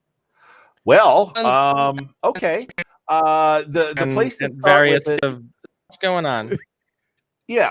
Well, you know, once again, it's emerging as a tale of Colorado versus the rest of America, and Colorado has delivered an absolutely heroic performance tonight, electing Hickenlooper by an enormous margin, really beating expectations there. And then Biden's margin is even greater. All kinds of successes down the ballot. I mean, there's just too many to recount. You talked about Proposition 115, the abortion ban that was not only defeated, but really got walloped in a way that should be demoralizing in the future for the anti-abortion movement in Colorado. It's like, if you couldn't get this one over the finish line, there's no chance. There's just nothing more for them. They drew an inside straight and still couldn't close the deal. Right. National popular vote became a referendum on Trump, and as a result, we won it soundly. I'm actually really pleased to see that one after the resistance. I mean, remember, that was one of the biggest reasons for the Polis recall last year. And I mean, we all laugh now. Totally worked. Yeah. Whichever well, remember, we've got another Polis recall that's going to die on Friday the 13th. They're going to show up with like 4 Budweiser boxes again. Well, the Gov was here earlier, and he didn't mention it, so I'm not sure he's sweating it too bad.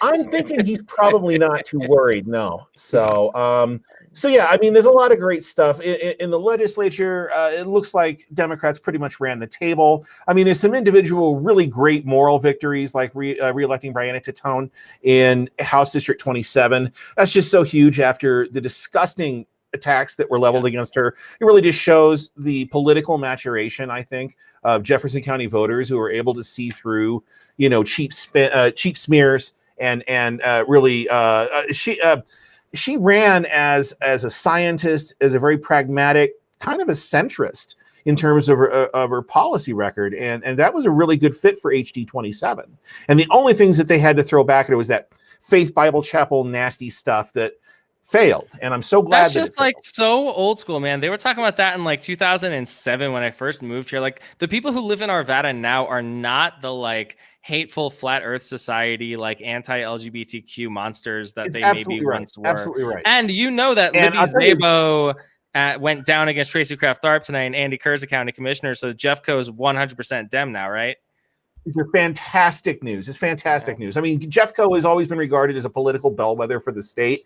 Colorado is a blue state if you're looking at Jeffco, and I think it's a blue state looking at this performance pretty much everywhere tonight. It's pretty awesome. Some other interesting races to note: Alexis King is the district attorney in Jefferson County. Yeah. Amy Patton maintains a very slight lead in the 18th judicial district, which is currently occupied by George Brockler. So that would be a flip of a judicial district if it happens. Brian Mason seems to be winning in the 17th. A lot of these competitive district attorney races went to Democrats, echoing, I think, what you're saying a little bit. Any other surprises up and down the ballot, Alan?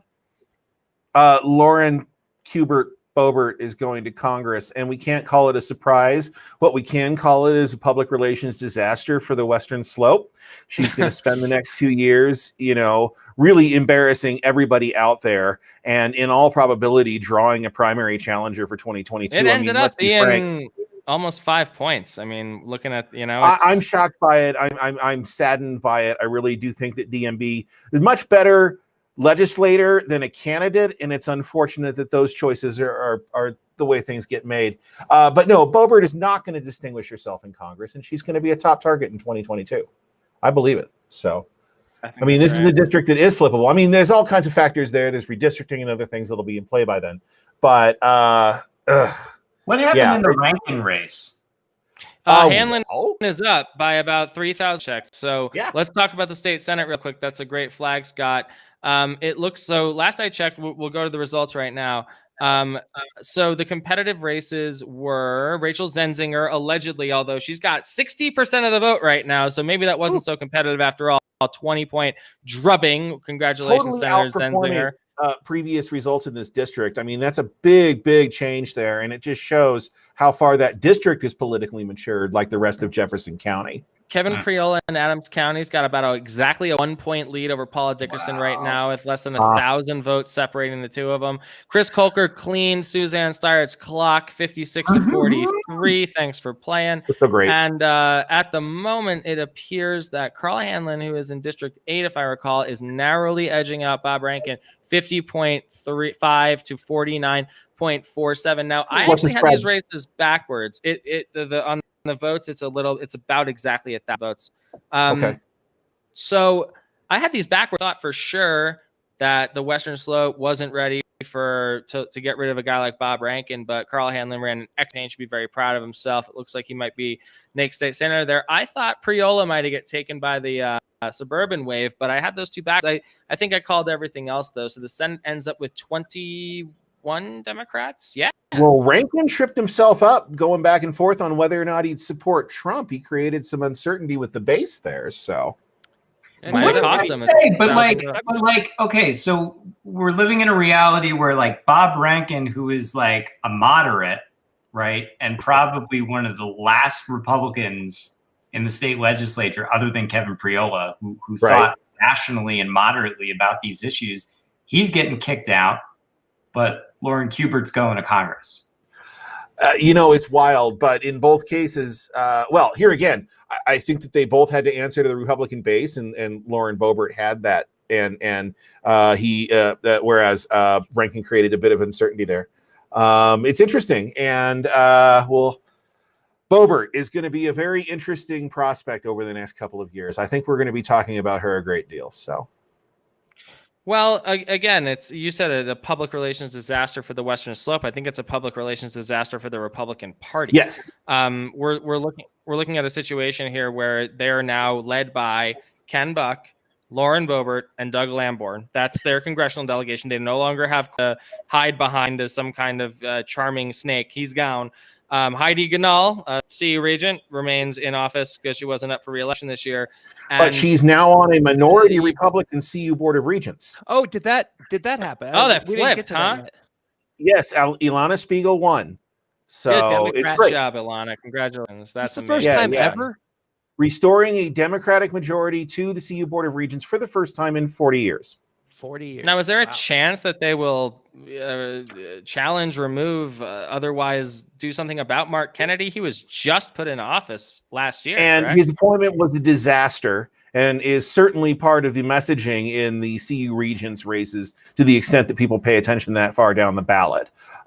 There's no question that there's going to be a revisitation of that. Yeah, his appointment was so controversial. And you've got a whole lot of people, not just the Democratic members of the Board of Regents, who do not like the guy.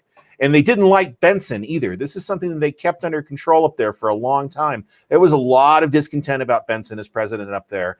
And leading up to, as we just recently found out, the fact that the Republicans on the Board of Regents were trying to defend Benson to give him a chance to retire before they fired him. Right. So. Right. No, these are good long-term moves, and yeah, that was one of the last statewide reservoirs of power for Republicans, and they lost it. Bye-bye. Well, here we are at the end of another election night, at least in Colorado. Most of the votes are counted. It looks like we've got 2.85 million ballots counted. That is a 75.7% turnout. There are still some more ballots left to be counted this evening. There are 3.7 million active voters in Colorado. I know ballots turned in 3.2 actually, so there's still some ways to go. Some of these races could shift, especially some of these tight state legislative races. We've got our congressional. It looks like the ballot initiatives are soundly approved. Not a lot of room in any one of those. Scott, any big surprises that you saw besides some of the down ballot stuff Alan was talking about?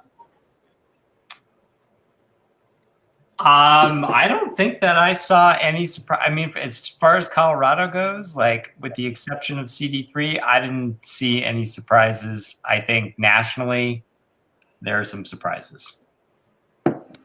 Yeah, it looks like right now we've got we haven't talked in a while about the U.S. Senate. Montana seems to be right now. Steve Bullock, the Democrat, is ahead slightly in that race. Georgia, David Perdue, John Ossoff. That is not yet been called. Apparently, there are outstanding votes in Atlanta, which would be a likely. Apparently, a pipe exploded in Atlanta, and they had to evacuate the counting center. Oh my goodness! Oh yeah. Oh hey, come here for a second. Everybody Hey, watching another guest. online. This is my mother, Sandy. Hey, Sandy Franklin. How And you're are live you? on the Get More Smarter show. Get more smart. No, I know. We'll talk about it later. Wait a It's second, not- Alan. Are you literally broadcasting live from your mother's basement my right now? Yes, literally. Isn't that awesome? Really, Everything they've said about you has been true. there's something Oh, really I awesome. love that. That's a great Just show. my baby. Yes, and she'll never let me forget it. Oh I'm the my youngest God, of what a four, so no matter how old I am, I will always be the baby. That is unbelievable, Mrs. Franklin. It's very good to see you. Yeah. Thanks for hopping on. Well, I don't see how we can possibly top that. What do you guys think? No, I think Yeah. we're good. I don't think And you can. God bless us. I hope things stay good. Well, or get better. Or I'm very. I want to concerned say about it. thank you so much to our guests, Scott Wasserman, Alan Franklin, Thank you for Governor having me. Jared Polis, Representative Diana DeGette, Senator Julie Gonzalez, Senator Matt Gray, Senator Faith Winter, Laura Packard, Katie Farnan, Jason Crow, Fawn Bullock, Carla Gonzalez Garcia, Representative Ed Promoter, Mayor Michael Hancock, Representative Alec Garnett, Representative Joe Neguse. Thank you all so much for joining us for this weirdo live stream election night thing that we just did. It's been really, really fun. Thanks to Ethan Black for engineering the show. Thanks to my co-host Jason Bain for being amazing to work with. And it is 10:20 and it's time to sign off. Good night. Good luck. May we will we- see you next time. Let's wake up to better things, huh? Wake up with All better right. things. I like that. Bye bye, everybody. Good night, y'all. Why do you have this heater on? That